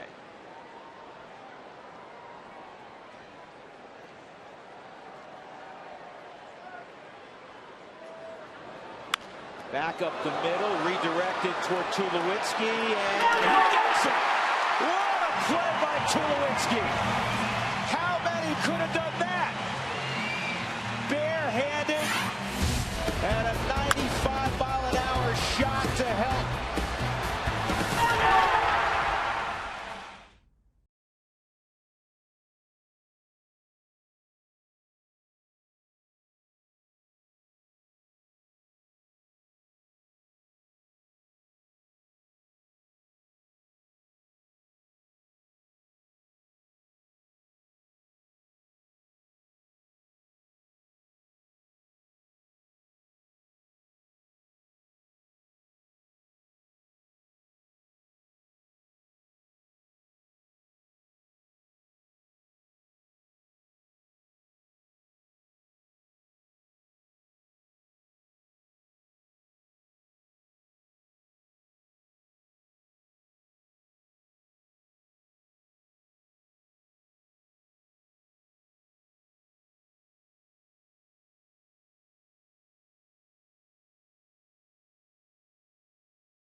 What a play by Troy Tulowitzki. Once this ball goes off of Nicasio, you're thinking there's no chance whatsoever. Troy changes his position, comes in, barehands it, and gets Gonzalez by a step. Yeah, the good thing about this, Drew, is that his last hop came off the grass, so it didn't really have a chance to hit that dirt and maybe go side to side. It cut off the grass, so that deadens the ball just a little bit, settled into his hand. And there's really nobody in baseball that makes an off-balance throw better than Troy. From any arm angle. I mean, he's grabbing that baseball with a changeup grip, and he still threw it over at 90 plus. Just 4 errors on the year. Well, let's not forget about Mark Ellis's play at second base, though. Extraordinary play. Hey, it's second and third, nobody out. Jim Tracy's hoping, all right, we got to get out of this inning 2-2 somehow. But Ian Stewart makes the play, get the guy at home. Ellis diving for the ball. Troy making his play. And a base hit to left field for Mark Ellis.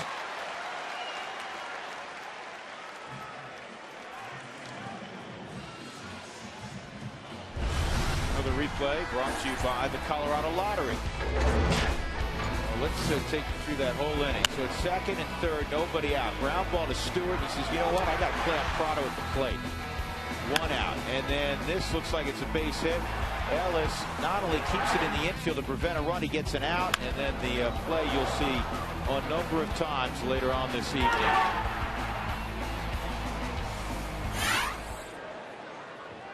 Helton at the plate. 10 for 15 lifetime against Hudson. And it got us wondering up here, who's Todd owned in his career other than Tim Hudson? Well, against Damian Moss. Remember the left-hander? 8 for 10 against Moss. Jose Valverde 6 for 9.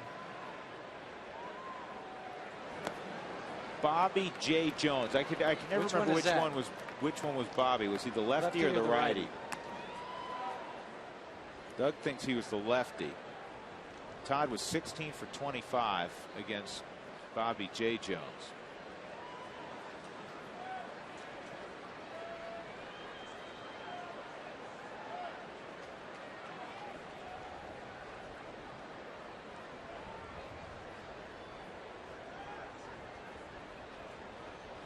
Outside, 2-1. Advantage, you can get discounts and scoreboard recognition when you bring groups of 25 or more to Coors Field. Call 303 Rockies for more information.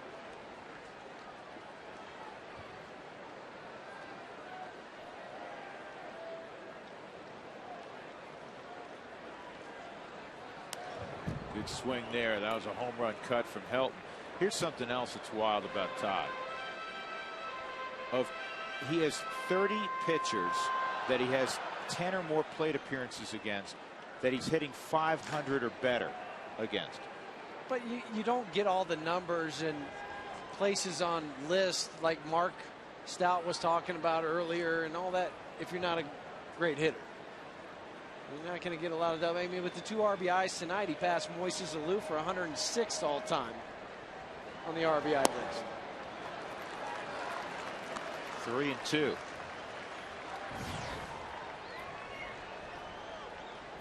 With just 16 more RBIs on the season, he'll move on to the top 100 all time in RBIs.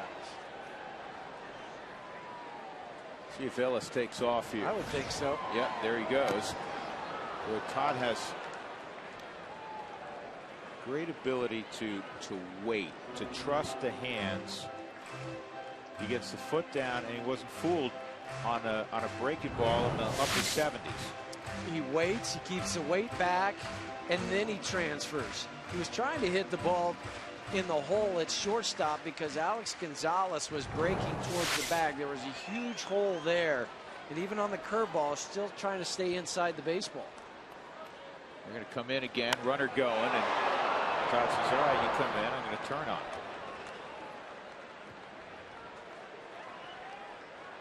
I'll show you what I meant just a moment ago with Ellis taking off where Gonzalez goes.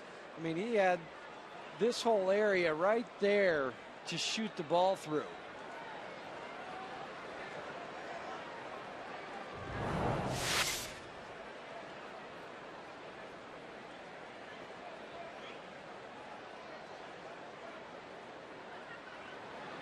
And Todd, boy, that wasn't fouled by much, couple of feet. Chad Fairchild had to hop into fair territory. And Mark Ellis getting his sprint work in.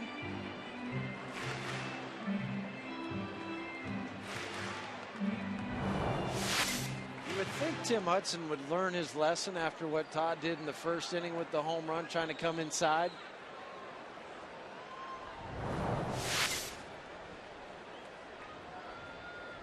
10 for 15, and even the foul balls are loud. Got to go away from him, huh? No, going back in. Yeah, hit him. It was ball 4 anyhow, but if you keep a book, it obviously goes as a hit by pitch. So Todd will go to first. There are 2 on for Tulowitzki and nobody out. So Rockies with a great opportunity to expand their lead. So in the last couple outs, he's gotten hit on the left foot and also had his foot stepped on by Jason Hayward.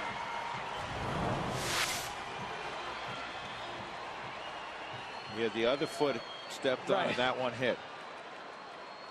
Double ice bath tonight.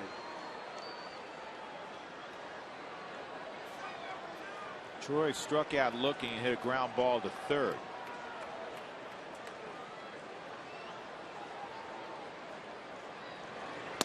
He had a session with Carney Lansford and Jim Tracy before yesterday's ball game, which obviously was a very good ball game offensively for Troy.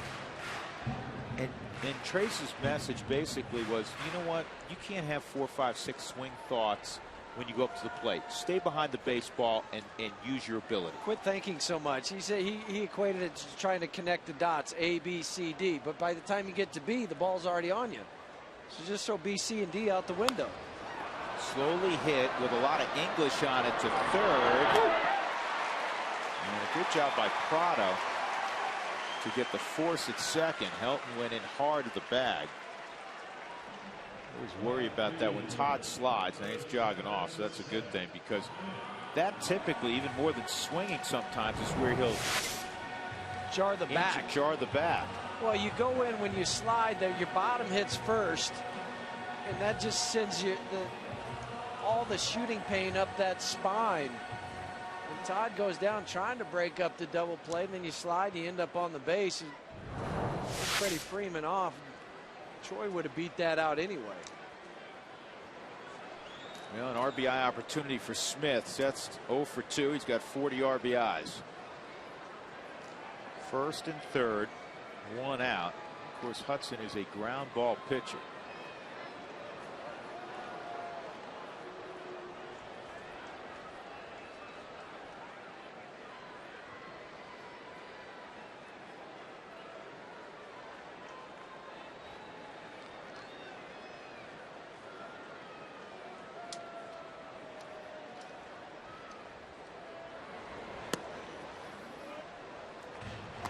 If you're traveling and you want to watch the Rockies, you can. You can subscribe to MLB.tv to see every Rockies game on your computer and favorite handheld devices. Visit ColoradoRockies.com to order yours today.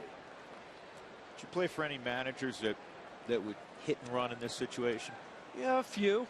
I mean, Lou Piniella would do it every once in a while. I know Joe Madden liked to hit and run with 1 out. Stay out of the double play with a guy like Hudson on the mound. You've got a guy that's can handle the bat, and Seth Smith. Sitting 311 with runners in scoring position.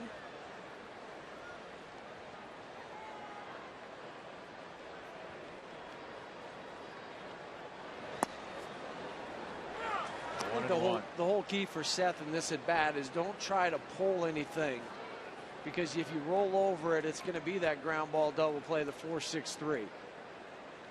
Hudson works down in the zone. He likes to change speeds, even with the changeup and the sliders.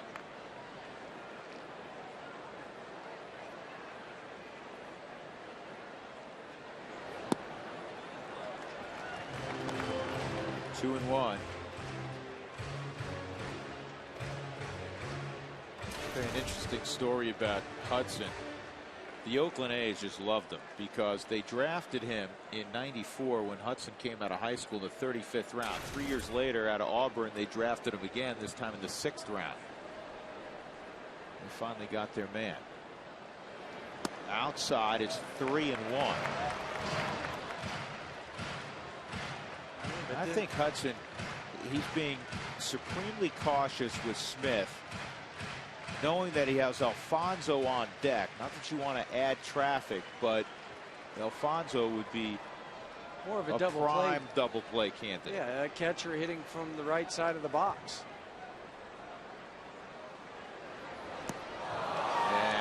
Smith swung at a pitch that was ball 4. That kind of changes maybe the thinking of Tim Hudson. Well, this one wasn't even close coming out of the hand. It barely makes the forward strike zone. Seth was probably just guessing there, and he guessed wrong.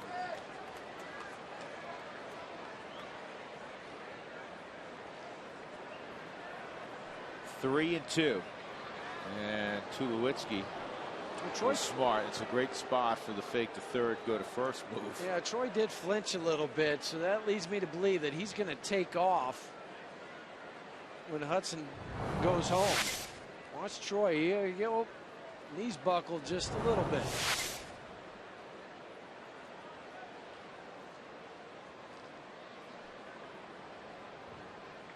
He's going, and it's hitting the air down the left field line. It's going to get the crowd out of play.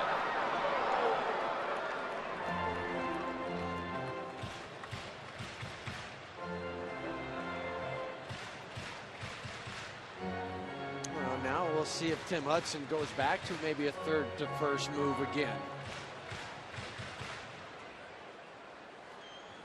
With Troy taking off on the last pitch.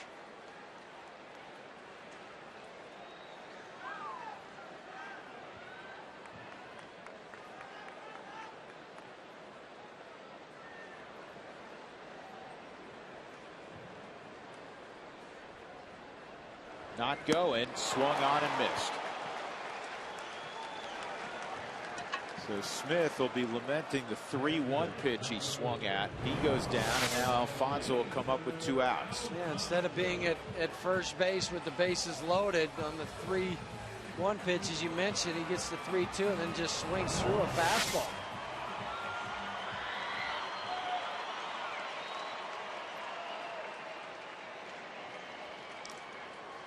Fifth strikeout of the night for Hudson. Alfonso is 0 for 2, ground ball to third and a strikeout.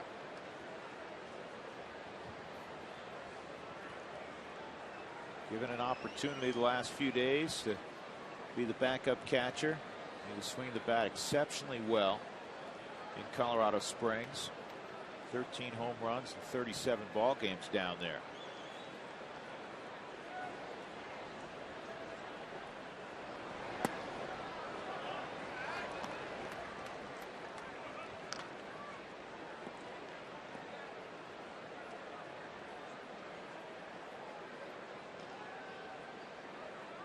The big year for San Francisco back in 2006. He had 266, 12 home runs, 39 RBIs for the Giants. You know, that is impressive because it's hard to hit home runs when half your games are played at AT&T. 1 ball, 1 strike on Alfonso. I think he's going to get a steady diet of cutters and sliders.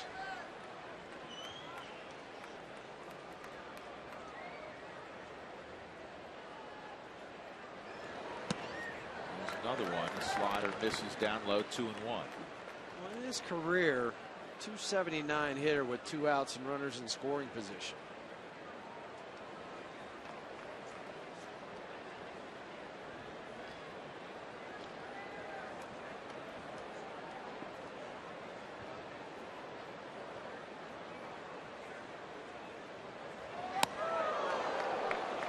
Three and 1.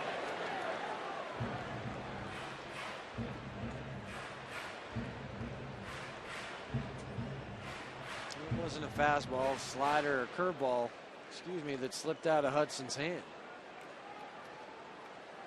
George Sherrill, the left-hander for the Braves, is up and throwing in case you want to bring him in for Ian Stewart. Ball 4. And the bases are loaded for Stewart.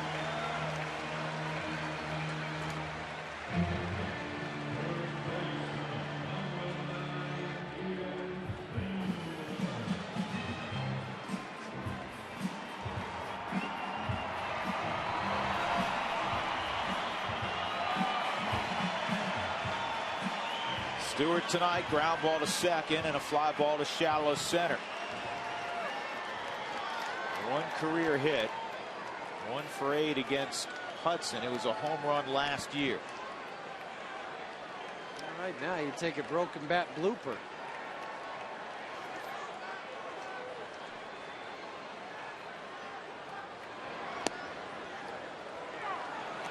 Went to a breaking ball, strike 1. First walk allowed tonight by Hudson.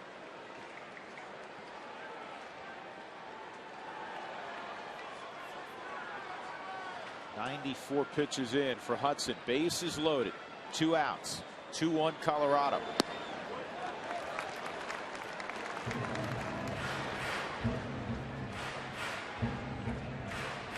Where Hudson stands on the mound, more towards the first base side than the third base side, can really run the fastball away from left-handed hitters.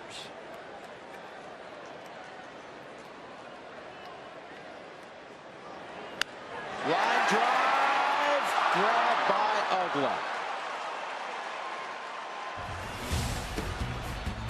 Hudson leaves them loaded.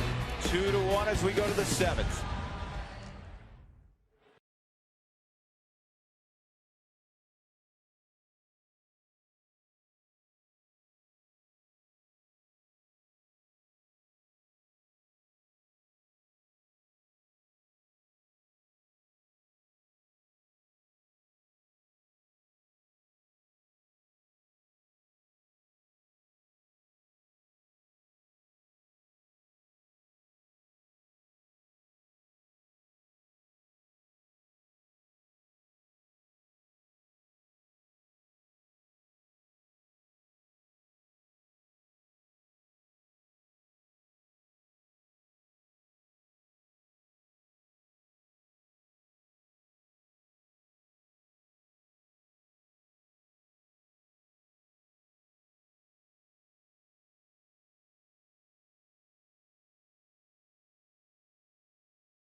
Cooney Lexus.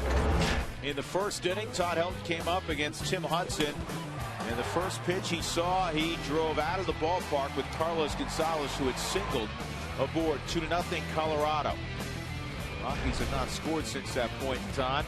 David Ross doubled in a run in the second for Atlanta. They have not scored since then. 2-1 as we go to the 7th inning. That's brought to you by Cooney Lexus, where luxury has an address. South Broadway in Littleton. Juan Nicasio in the 7th inning. We'll see Ross, McLeod, and then we'll see. Hudson is scheduled. Well, that's why Matt Belisle and Rex Brothers are up tossing in the Rockies bullpen for that pinch hitter.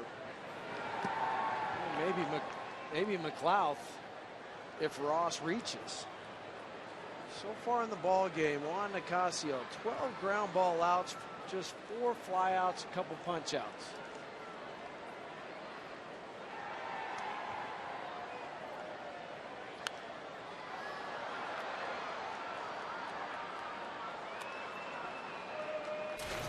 Our last pitch, the 90th of the game for Nicasio. But not bad considering where we were talking about back in the second inning. He was closing in on 40. He ended up 44 pitches after 2 innings. Had a couple 1, 2, 3 innings in the 4th and the 5th. That's called a strike. 1 and 2.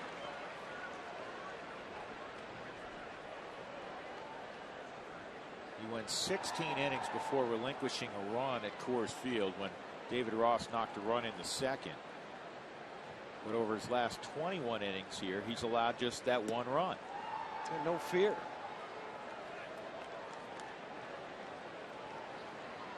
You spend at least $25 in one transaction at King Supers, and you can buy up to 4 Rockies tickets for $14 each. Tell you what I think works out well for Nicasio. Here's the 2-2. That's popped up and should be playable. Smith, in foul ground, makes the catch. And that's the fact that Juan's next start, he's going to miss the Arizona series, which is a real hitter-friendly ballpark, and he'll pitch at Dodger Stadium. That's nice. At night there, the ball does not travel. We talk about it all the time, typically low-scoring ball games. But to try to figure out the difference in the splits between home and road, we talked about it. Out on the road, he's 0-2 with a 9 ERA. But go to a place like Dodger Stadium where you have a chance to work those numbers more manageable back down, a lower ERA, and try to get a win. McLeod 3 for his last 22 at the plate. 1 out. For the moment, Tim Hudson's on deck.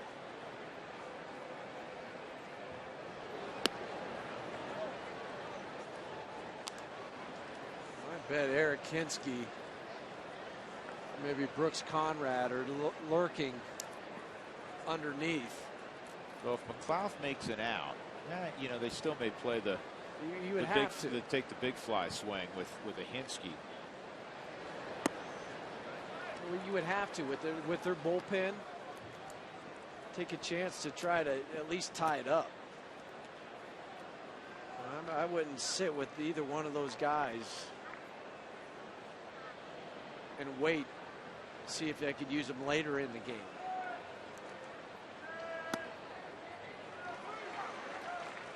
Two and two.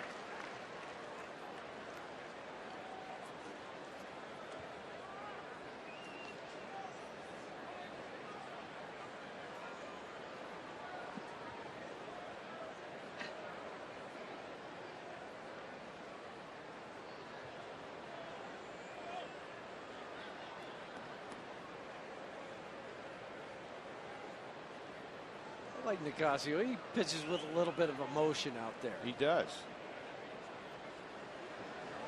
2-2, and he's effective also. 95-mile-an-hour gas. McLeod is dismissed. 3rd strikeout tonight for Nicasio, and there are 2 outs, and Tim Hudson will hit for himself.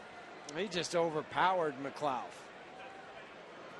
He just threw it right by him, but also Eliezer with the soft hands to cradle the baseball, hold it in there. Hudson has a base hit, and that's pulled foul. He got a slider first pitch. He was sitting dead red. I'm still a little surprised, though, that he's letting Tim Hudson pitch. He has 96 pitches on the evening, but maybe he thinks it's a veteran guy that he wants to give him an opportunity to try to win a ball game. That's a ball. He went to his mouth.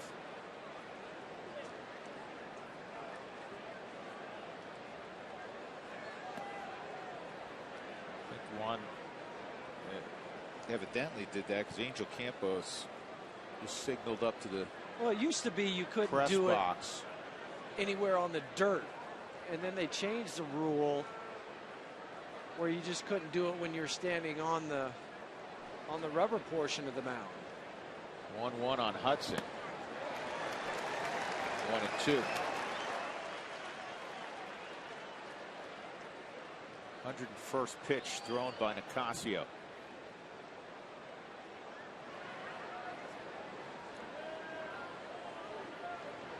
Got him on another slider. His slider's gotten better as the evening's progressed. What a strong 7th inning for Juan Nicasio. Rockies continue to lead by 1.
Rockies baseball on Root Sports is brought to you by your neighborhood Toyota stores. Toyota moving forward.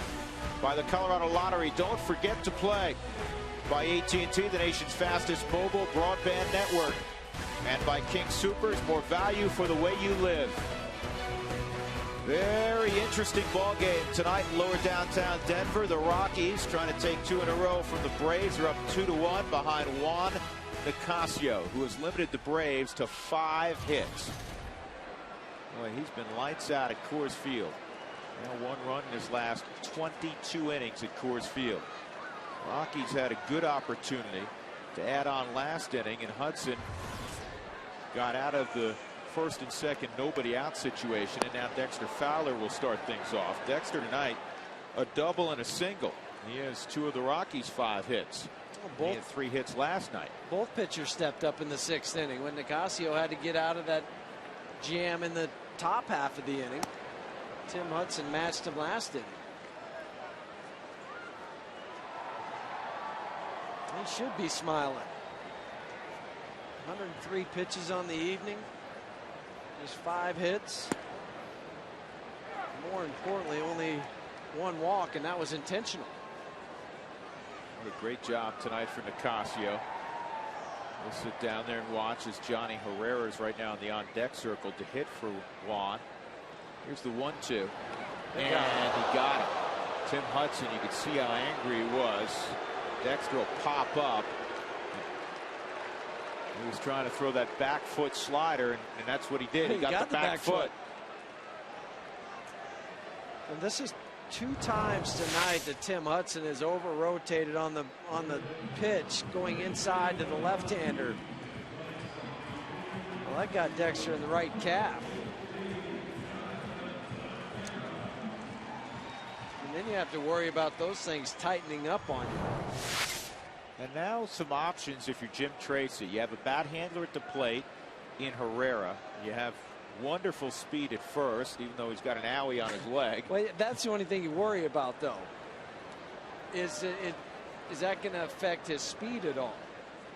How many guys, and you may have been one of these, when you call timeout, you hobble around after you get hit, and you take off on the first pitch. Did that once or twice. Tim Hudson with the obligatory toss over to see if the guy at the plate's going to reveal early. That's generally not going to happen with a veteran player. But Jonathan did, but that could also work the other way, that he was just showing the bunt because he knew he was going to throw over, and then you swing away. That was bunting all the way. Pitch wasn't close. It's 1-0. But now would be a good time to hit and run. That's one of the major options now for Jim Tracy.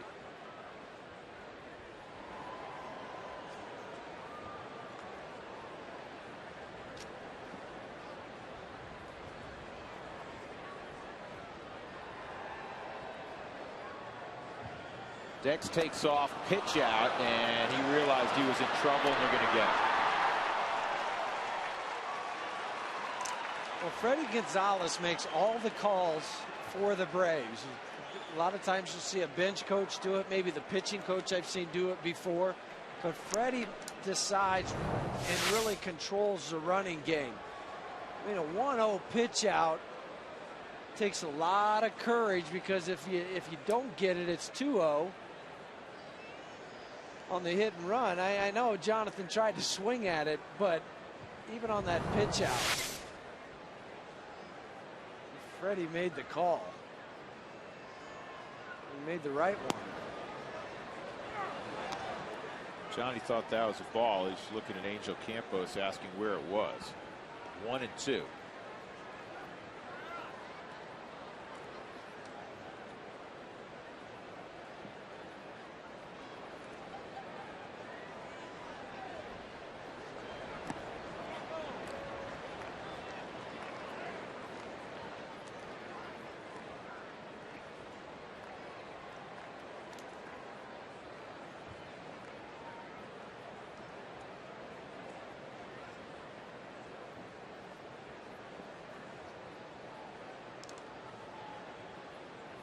One out, Herrera at the plate, Gonzalez on deck.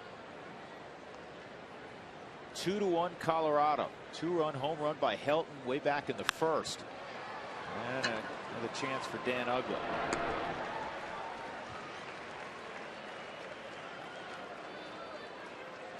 Lindstrom and Brothers throwing in the Rockies bullpen. Rockies the last few weeks with Betancourt struggles have kind of done a committee in the 8th inning. Lindstrom some of the time, or you mix and match, and that's why you have a righty-lefty combination going right now. Hey, thank you to all of our fans that are following us on Facebook and Twitter. We want to hear from you. Tell us what your predictions are or thoughts are for the rest of the season. And you can find us on Facebook at Root Sports RM, on Twitter at Root Sports_RM. That pitch misses, ball 1. To Cargo. Single in the first. Came around on the Helton home run. Ground ball to short and a strikeout. With Fowler at second base in the 5th inning. And that's pulled to second. And Tim Hudson works what turns out to be a clean 7th inning. We move on to the 8th. It remains 2-1 Colorado.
Brought to you by Ecotech Institute in Denver, where you can make the world your workplace. Rockies got a 2-run home run in the first from Helton. Atlanta got an RBI double from David Ross in the second. That's it. Hudson's been terrific. Nicasio has been terrific. And now the Rockies will turn things over to their bullpen. And the top of the order coming up for Atlanta, Jordan Schaefer, a left-handed bat. Then Martin Prado, a right-handed bat. Freddie Freeman, a left-handed bat. So Jim Tracy chooses Rex Brothers. Well, he has 12 consecutive scoreless appearances with 15 strikeouts, and that's why he decided to go to Brothers. Matt Reynolds threw last night at 28 pitches, so he's down tonight. This might be the only guy that Brothers faces. Prado and Lindstrom. Prado's 0 for 3 in his career against Lindstrom. Yeah, you know, I'm thinking he gets the whole inning because you have Freeman in that 3 spot. And that's another way to look at it. Decide to go ahead and let him pitch to the right-hander in Prado next. Nobody gets out, and then you finish him up left on left.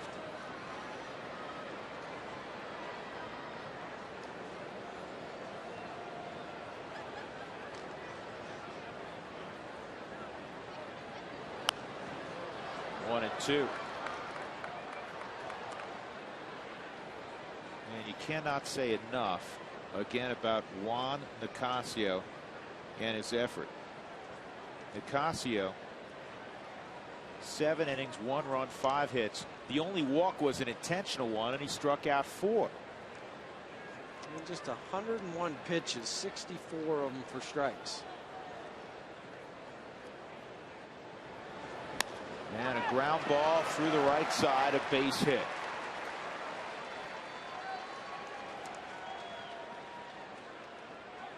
See, you know, this is going to sound like Monday morning quarterbacking. I'll get to this in a moment.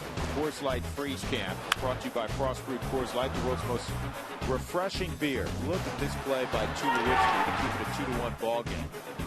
Off of Nicasio, Alex Gonzalez running.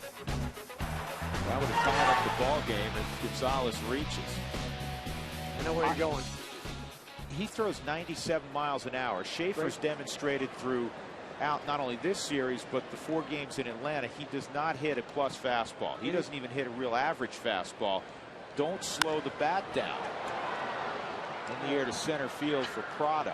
Well, and especially the pitch before that, where he fouled it off way to the left and up. But then you speed his bat up with the breaking pitch, and he rolls it over into the hole. Anything above 92 or so, Schaefer has not caught up with. And then that's from a right-hander. Now you got a lefty throwing in the mid to upper 90s. Go after him. Gas him. Well, and that's what Brothers has. He has a 97-mile-an-hour fastball.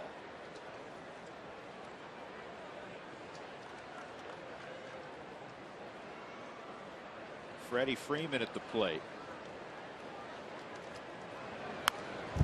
Well, this guy's a different animal, man. His swing, Huey, for me, tell me if you disagree, is pretty short for a big man. For a guy that's 6'5", he can still get from point A to point B, is what we talked about earlier, connecting the dots. He gets to those dots pretty fast.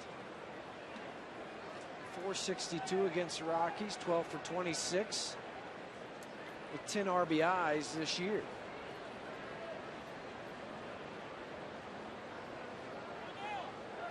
Brothers trying to freeze Schaefer.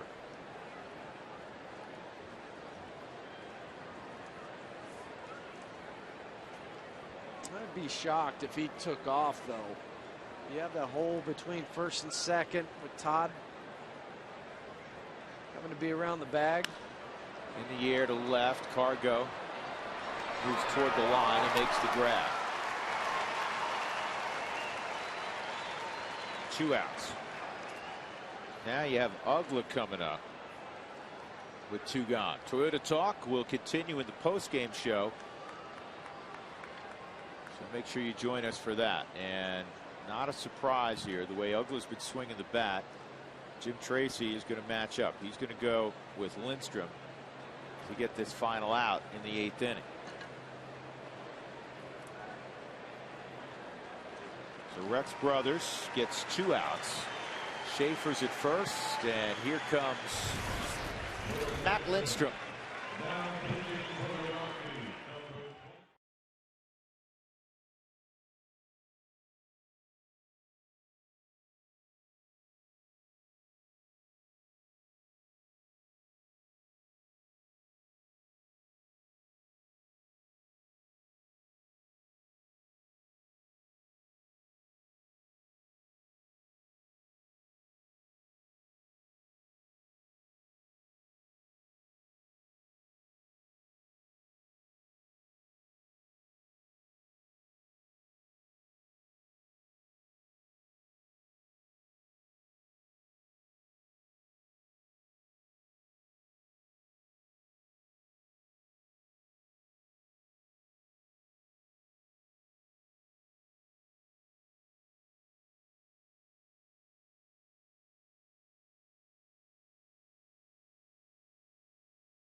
339 in the house tonight. So far, they're very pleased. The Rockies holding a 2-1 lead on the Atlanta Braves. And Matt Lindstrom will try to get the 24th out of the ball game.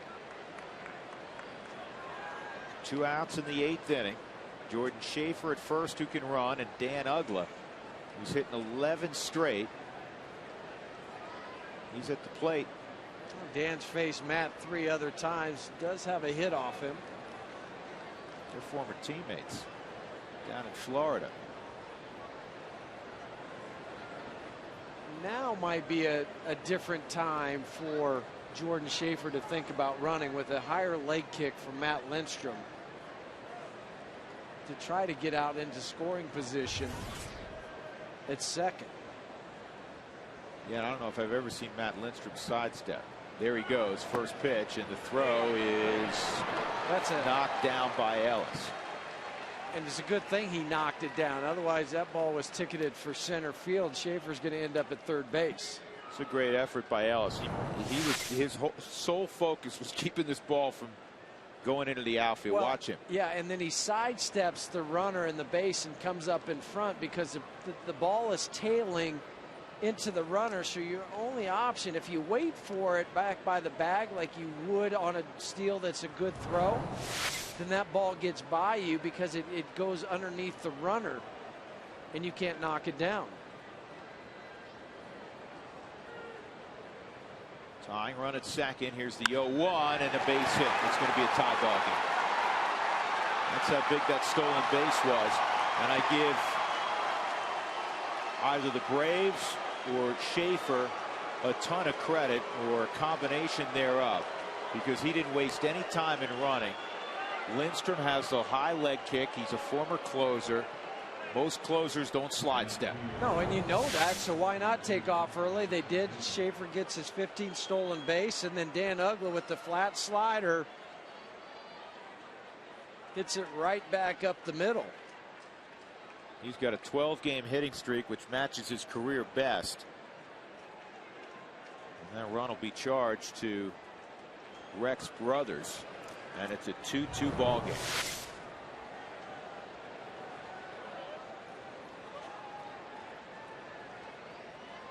What's going on here? Joe West is involved. Okay, now they're going to get a pinch runner, Julio Lugo, for Uggla. Looked like Uggla stumbled coming out of the box. Did he pull something when he did that? He's not acting like it. I don't know why you would take him out there.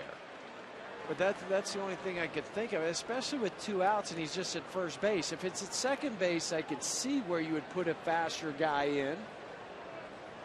Yeah, again, I don't understand it, because if it had given Atlanta the lead and you wanted Lugo's defense, I understand that. Take him out. If you get one in the gap, maybe you get a bonus run. But you know, in a 2-2 game, and if his number comes up again, the way he's swinging it, with the 12-game hitting streak over Julio Lugo, yeah, you want him, take that. You want him taking the hacks.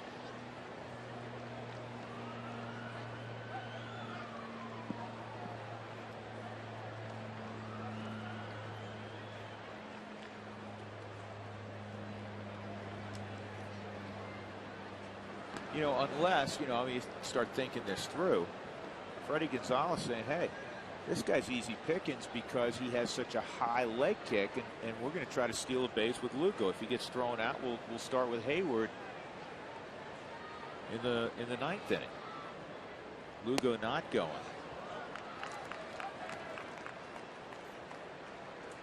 And Lugo is in just his 10th game with Atlanta. He has not attempted a stolen base. Well, earlier in his career, he did have above average speed. That's a big Baltimore chop. This is a tough play.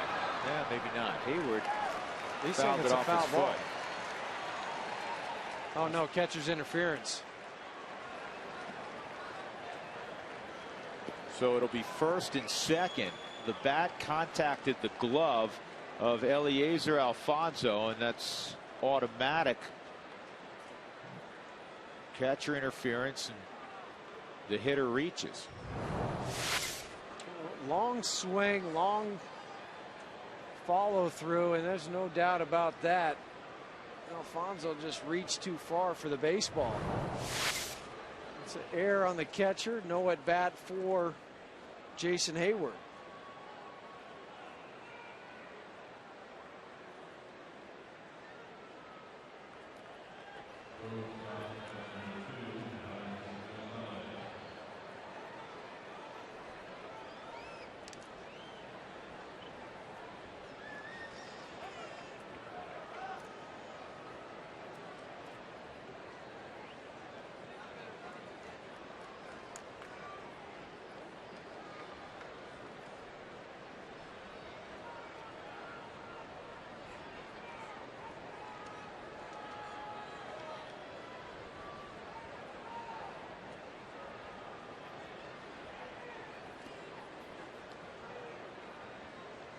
Here's Alex Gonzalez, and he takes ball one.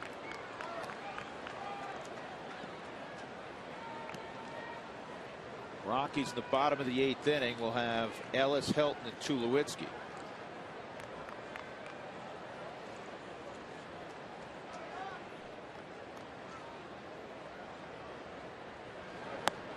There's a strike, 1-1. Now you're going to get the big dogs out of the Braves bullpen. A guy like Johnny Venters, maybe an Eric O'Flaherty. They got Venters up right now, stretching. You got to step off. Guess not. Now Stewart's just got to go to the bag. Instead, he'll go the short way. And that's all for the Braves, but they do get the equalizer on the base hit by Dan Uggla.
Three and four in the lineup for the Rockies. Who wants tacos, fans? If you'd like to receive text message alerts when the Rockies score 7 or more during any ball game for the Rockies taco special, text the keyword taco to 720-720.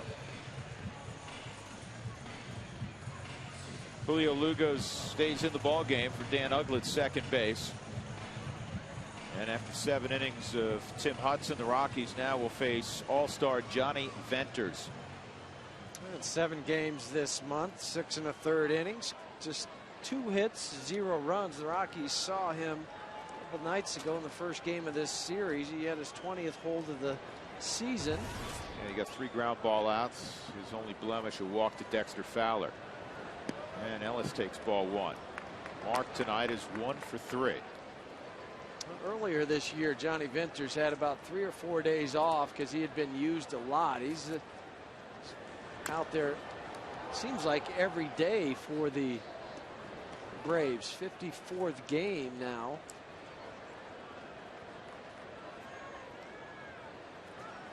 Like every day, Eddie Guardado. Yeah. This is a ground ball to third. Prado. 1 out. Between Venters and Craig Kimbrell, they are 1-2 in the National League as far as games, and Eric O'Flaherty is not too far behind. That's why the Braves, another area they'd like to improve potentially. And when I say improve, it's really to get another top-notch arm to take some of the burden off of Venters, Kimbrell, and O'Flaherty. Elton steps up.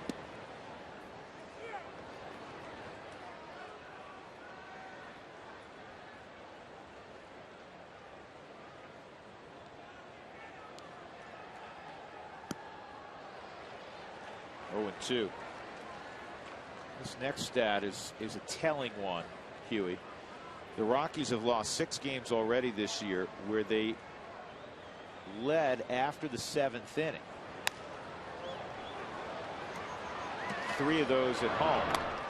That's a lot. Well, and that's part of the reason why your home record's sitting at 25-25.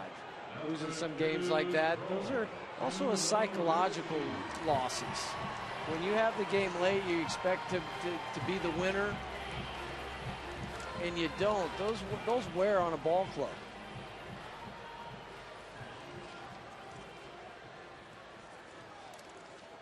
Two outs, Tulowitzki at the plate.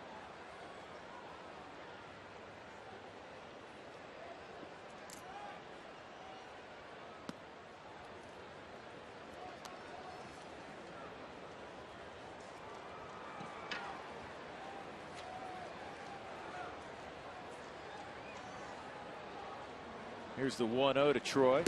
Outside 2-0. The Braves, by comparison, are 44-3 when they lead after 7 innings. And that's why they're 17 games above 500. 2-1 count. They also have 15 final at-bat victories this year, which is among the top 3 in baseball. When do you get the big hit? A large part of the baseball equation. And the Rockies have had one of those years. It's just been nondescript. Individually, nobody's gone off. And right. And collectively, it's not been one of those years where, boy, every 4th night the Rockies pull off a miracle in the 9th inning type of deal. Tulowitzki will lob his bat in the direction of Seth Smith. He'll go to first. So the go-ahead run on with 2 outs for Smith. This copyrighted telecast is presented by authority of the Colorado Rockies and may not be reproduced or retransmitted in any form. The accounts and descriptions of this game may not be disseminated without the express written consent of the Colorado Rockies.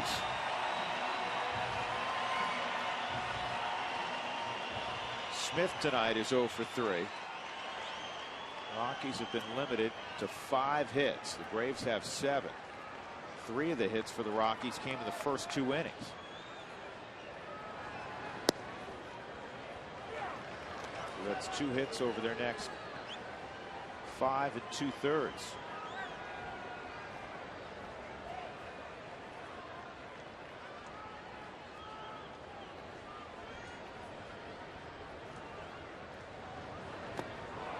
Two.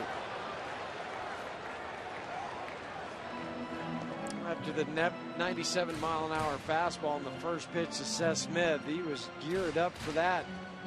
I'll tell you what I'd do here. I'd send Tulowitzki here. First movement. First movement. I was a little surprised he didn't try it the first pitch. He wasn't going, swung on and missed. So the Rockies are done in the 8th inning. It's 2-2 as we go to the 9th at Coors Field.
Rockies with a 2-out run in the 8th inning.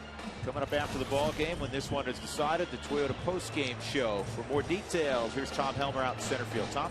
Drew, we're going to talk about Wonderland. Juan Nicasio continues to thrive here at Coors Field. We'll have George Frazier break down his performance. Also, we'll talk left turn. Dexter Fowler performing much better from the left side of the plate. We'll talk about him as well, and we'll get you into the clubhouse to hear from Jim Tracy. It's all coming up on the Toyota postgame show. Drew?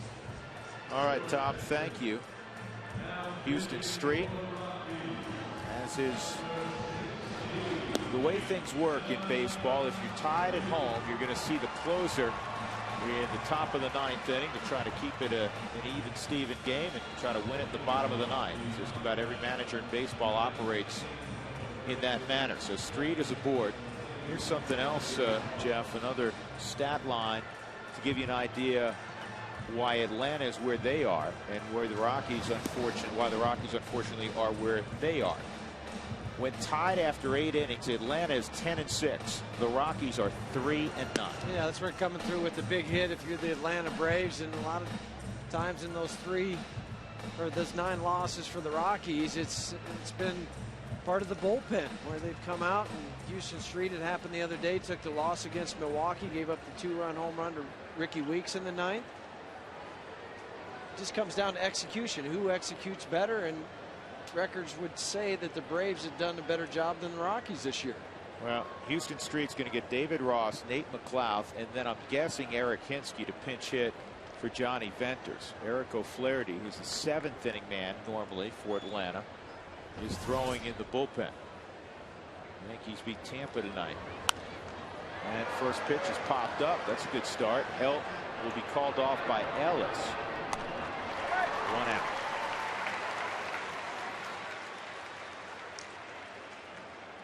Cincinnati cooled off the Bucks 3-1. Houston in 11 innings over Washington. Our buddy Clint Barmas yesterday had a nice ball game. Home run into the Crawford boxes, drove in 3 runs. Hit about 250. Dodgers won on a Yonder Navarro home run. That was Lincecum and Kershaw. San Diego, what happened? Did Nate Colbert come back? No, they got out of San Diego. They're hitting down in Florida. That's one on a Angel Pagan walk-off. Milwaukee leading in Arizona 1-0. Clough 0 for 2 and a walk. Instead of Eric Hinsky, you see Brian McCann on the on-deck circle. Yeah, that's not a bad option either. And he's sitting there with his average home run power.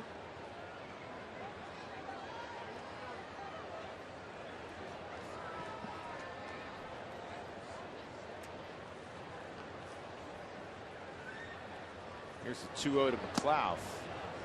2-1.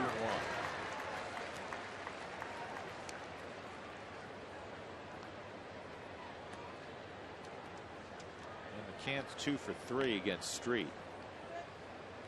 Hinsky 0 for 6.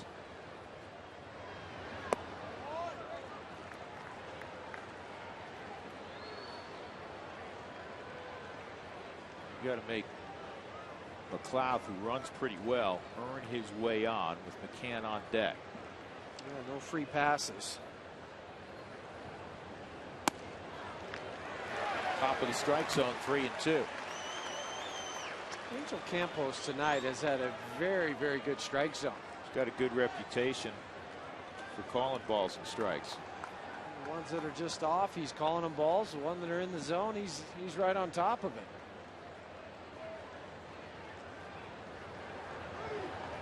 Got it. Nice pitch by Street. 2 outs. Came back from being down 3-1. Had the call at the top of the zone, and then the fastball he rode up and away from McLouth. He was tardy on it the whole way. So Brian McCann will pinch hit.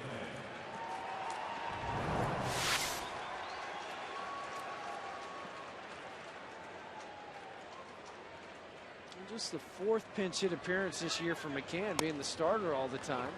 He does have a pinch hit home run. He's 4 for 8 in the series. All he's done the last 23 games is hit .356 with 7 home runs. Here's the 1-0.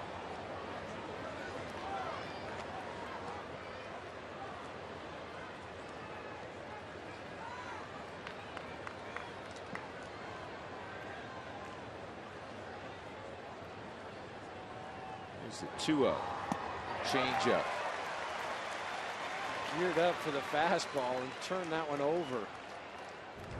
Straight out of the hand, you grip it back deep into the fingers and then pronate the wrist as you throw it to get the movement going away.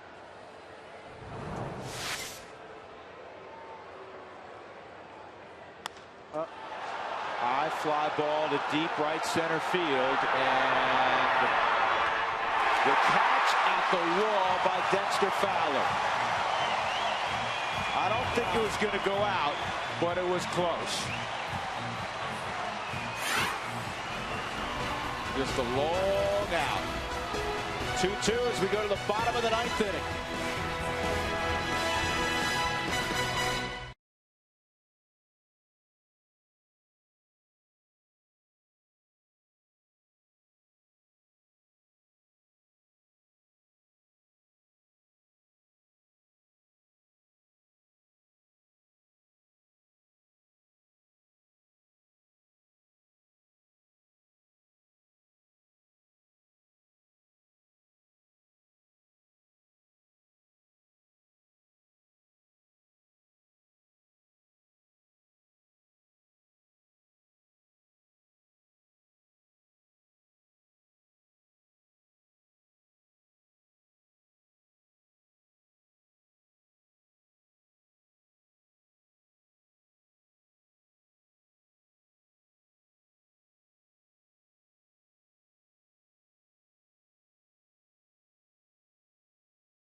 Sports is brought to you by Southwest Airlines. New Rapid Rewards, unlimited reward seats, and no blackout dates.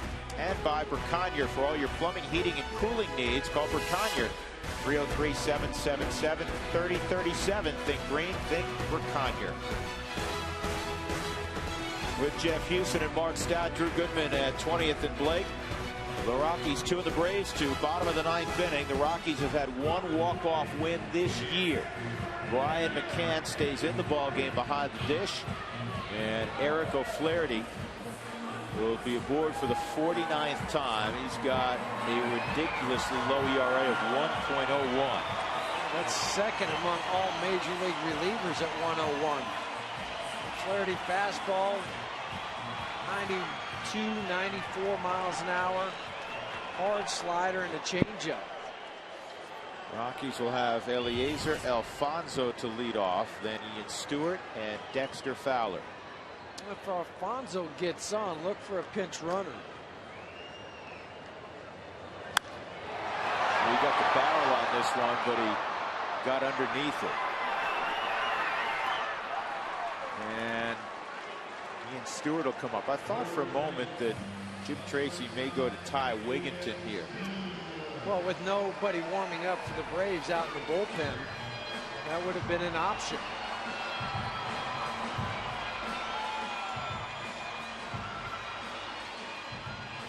Well, Riggy is 2 for 3 with a home run off of O'Flaherty.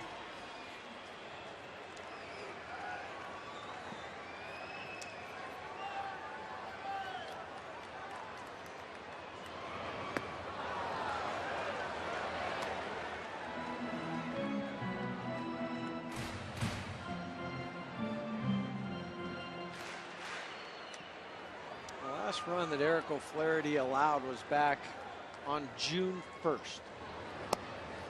You have any other encouraging words, my partner? No, I don't. I'm just throwing the numbers out there. You decipher them how you would like. He's been really good. He has been. Based on that stat, that little nugget you threw out there for us all. Just saying, that's part of the reason why the Braves are where they're at, because of their bullpen. See if O'Flaherty can catch this. Prado calls him off. 2 outs.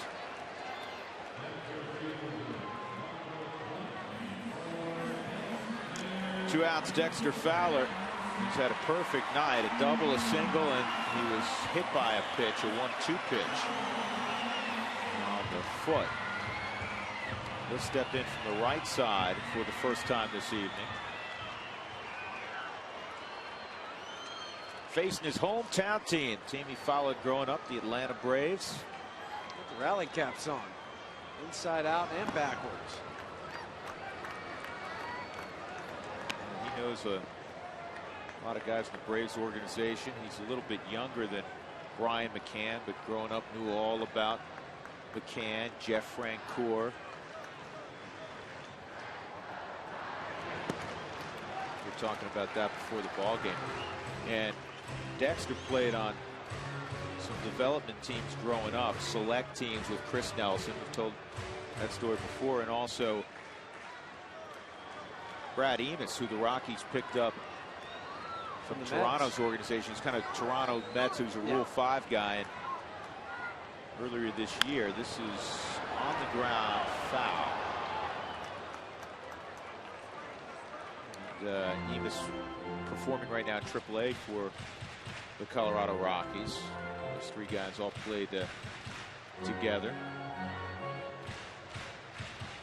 They like to roll out of the car, bring the bat bag out, and go face that. They won a lot of baseball games, yeah. Played in that East Cobb program. 2 balls and a strike. And that's a little bit low. 3-1. We talked about Angel Campos in his strike zone. That did miss, and he was on top of it. And that goes under the glove, and a chance for Dexter to reach second base. He will easily. So a break. The normally sure-handed Martin Prado let it go 5-hole. Fifth there on the season. Yep, number 5. Well, he was backing up. He was on his heels. Not a good feeling for an infielder. This is how not to field a ground ball. You get back, you get your momentum back, and then you bring your glove up with you. And that wasn't even close to being in there, and it went right, as you mentioned, right through the 5-hole. Bending at the waist, not at the knees, glove not out in front, everything that you don't want to do. Ryan Spilborghs will pinch hit. Or Wigginton, excuse me. It'll be Ty Wigginton to pinch hit, and they're going to pass on him and go left on left with Carlos Gonzalez. We'll put this in the books because you're not going to see a guy intentionally walked in front of Carlos Gonzalez very often. But as I mentioned, Wiggy's numbers 2 for 3 with the home run off of O'Flaherty.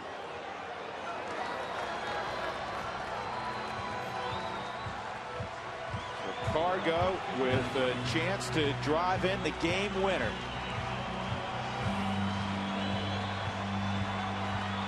Lefties, and this may be even more of the reason, hitting just 175 against Eric O'Flaherty. And this is not an ordinary left-handed bat. Freddie Gonzalez rolling the dice. So O'Flaherty and Cargo with the winning run at second base. And the good thing is you've got great speed out at second base in Dexter Fowler.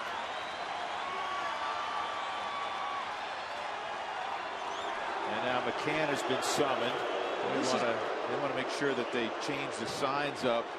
We're on the same page with Fowler at second base. Probably more like just getting on the same page because they both just came into the ball game in the last half inning.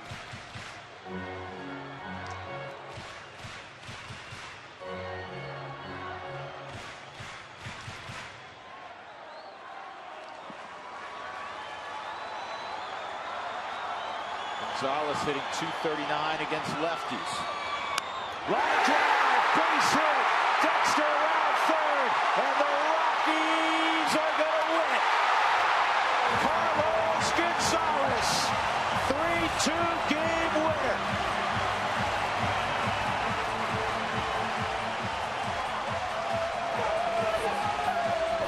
You want to pitch to me? Bring it. Go ahead. Just a second walk-off win for the Rockies all year. Hugs all around. That is great to see.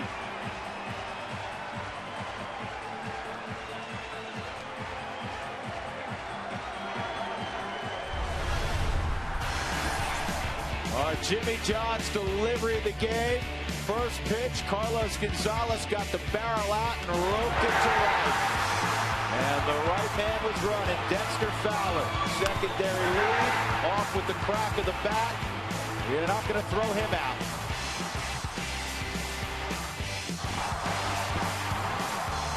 Carlos Gonzalez, the man of the moment. He's down for Mark Stout. All right, guys, yes, he is the man of the moment. First pitch, you were ready, right on it. Were you thinking that way? Well, I was just waiting for a good pitch around the strike zone. Obviously, you know, you got to be ready for those situations, and especially right now, you know, we need to win, and, you know, this is a huge win for us. Left on left, too, and this guy hadn't given up a run since June 1st. I'm sure you knew that, too.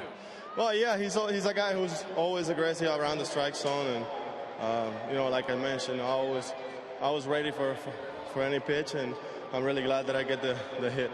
Carlos, team game, Dexter Fowler's picked it up. He gets on base, even wigging it with a walk. That's what this team is all about. Yeah, that's what we need to do. We need to create situations, especially late in the game. You know, tie ball game. It was a great comeback. I'm really happy. And you guys obviously knew that San Fran had lost, so that's all added up now this time of year. Of course, that's the only way we're going to get back to the top. You know, taking the opportunities whenever they lose a game. And, you know, tonight we did it, so we need to continue to do it. Crowd gets to hear it. It's good to have some excitement here at Coors Field. Of course. There you go, Carlos Gonzalez, the man tonight. Yes, he is. And the Rockies walk-off winners tonight.